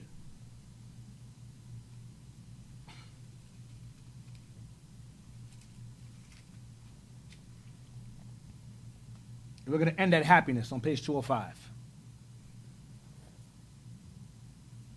He disappeared right there at the bottom. The he, I believe, is referring to Quetzalcoatl again. Right, Cholulans, right? That's Quetzalcoatl. The Cholulans is those who built Cholula. Right, we'll start from there and we're going to end at happiness.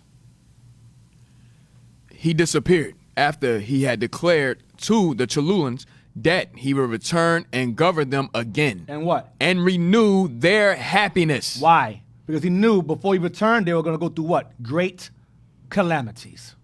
And when he returned, he would bring them, he would govern them again and renew their happiness. That's Hosea 1:10. Themselves one head. You remember that? Hosea 1, yeah, read that, please. The book of Hosea, chapter 1, verse 10. Mm-hmm. Yet the number of the children of Israel shall be as the sand of the sea, which cannot be measured nor numbered. And it shall come to pass that in the place where it was said unto them, Ye are not my people, there it shall be said unto them, Ye are the sons of the living God. Mm-hmm. Then shall the children of Judah and the children of Israel be gathered together. Gather together, go ahead. And appoint themselves one head. Appoint themselves, well, that means one governor, their leader, or chief shepherd, go ahead.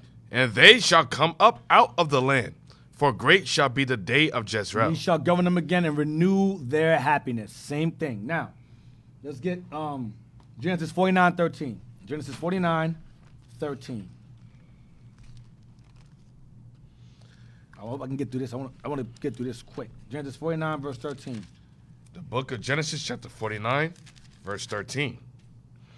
Zebulun shall dwell at the haven of the sea, and he shall be for a haven of ships. Right, that's this side of the world. I was referring to this side of the world, not the other. Go ahead. Because remember, Asher was a haven of the sea. Zebulun wasn't a haven of the sea. Go ahead. And his borders shall be unto Zidon. His borders shall be unto Zidon. Now, his borders shall be unto Zidon. Is that it? Yes, sir. Now, get me, Zidon goes back to Tyrus.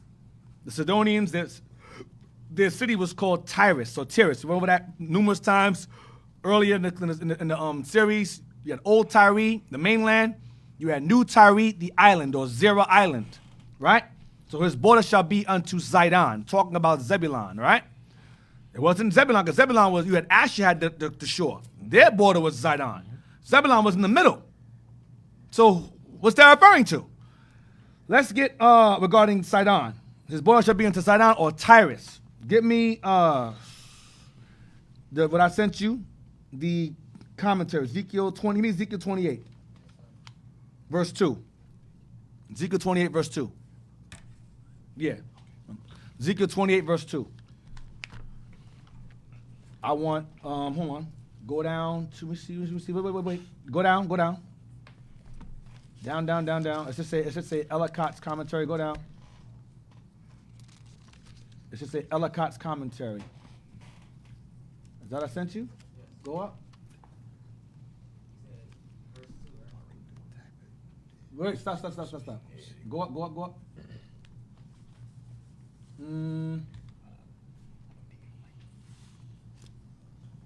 Yes, this is it, right here. I am a God, right there. Ezekiel 28, verse 2. Hurry up, let's go.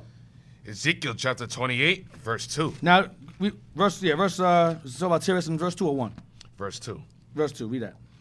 Son of man, say unto the prince of Tyrus. Tyrus goes back to Zidon, or Sidonians. That's their city. Tyrus is their city. Tyre, Tyrus is the Sidonians. Sidon, Tyrus, same place. Go ahead.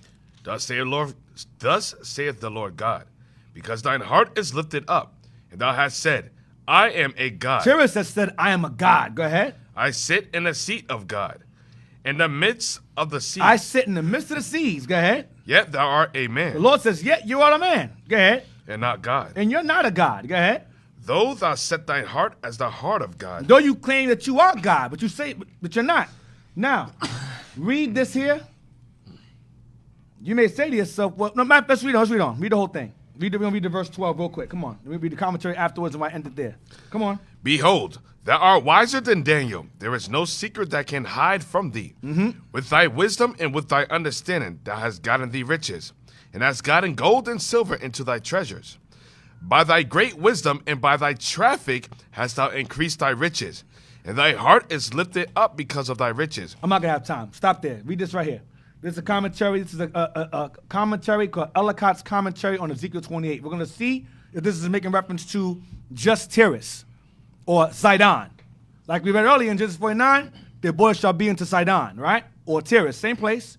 Read that here. Read this is Ellicott's Commentary. Read that. It's commentary on verse 2. I am a God. Read that. I am a God. The arraignment of the prince occupies Ezekiel 28, 2-5. We just read that just now, 2-5. Come on. His consequent doom, Ezekiel 28, 6-10. His fall, his conquest. Go ahead. The point of the charge is inordinate pride, begotten of great prosperity. The point of charge is inordinate pride, begotten of what? Great prosperity. His great riches, his wealth, his traffic, his business. Go ahead, watch this. This prosperity. Prosperity. Being attributed to his own powers instead of to its true source, led him to imagine himself almost more than mortal. So God is the reason why these nations gain power and wealth. But this King Cyrus forgot that. Watch this. Similar instances of what may be called the insanity of prosperity. So similar instances of what may be called the insanity of prosperity or power. Go ahead, watch this. May be seen in the case of Sennacherib, Assyria, of the then living monarch of Babylon, Nebuchadnezzar. Happened to him, Babylon. Go ahead. To whom this prophecy might well serve as a warning. So this serves as a warning not only to the Assyrians but also the Babylonians. Watch this. This prophecy. To whom this prophecy. Watch this. Daniel 3:15, Daniel 4:30, Daniel 7:25, Daniel 11:36-37. Of Pharaoh. Of Egypt, happened to him. Ezekiel 29:3. Of Herod. Of Herod's arrogance. So pastor Egypt, pastor Rome. Go ahead. Not just referring to Tyrus. It goes to Assyria, it goes to Babylon, it goes to Egypt, it goes to Rome. Watch this. Of Herod, Acts 12:21-23. Watch this. Of the one foretold in 2 Thessalonians 2-4. Who that? Who that talking about? That's America. Of the one foretold, who's the one foretold? The wicked.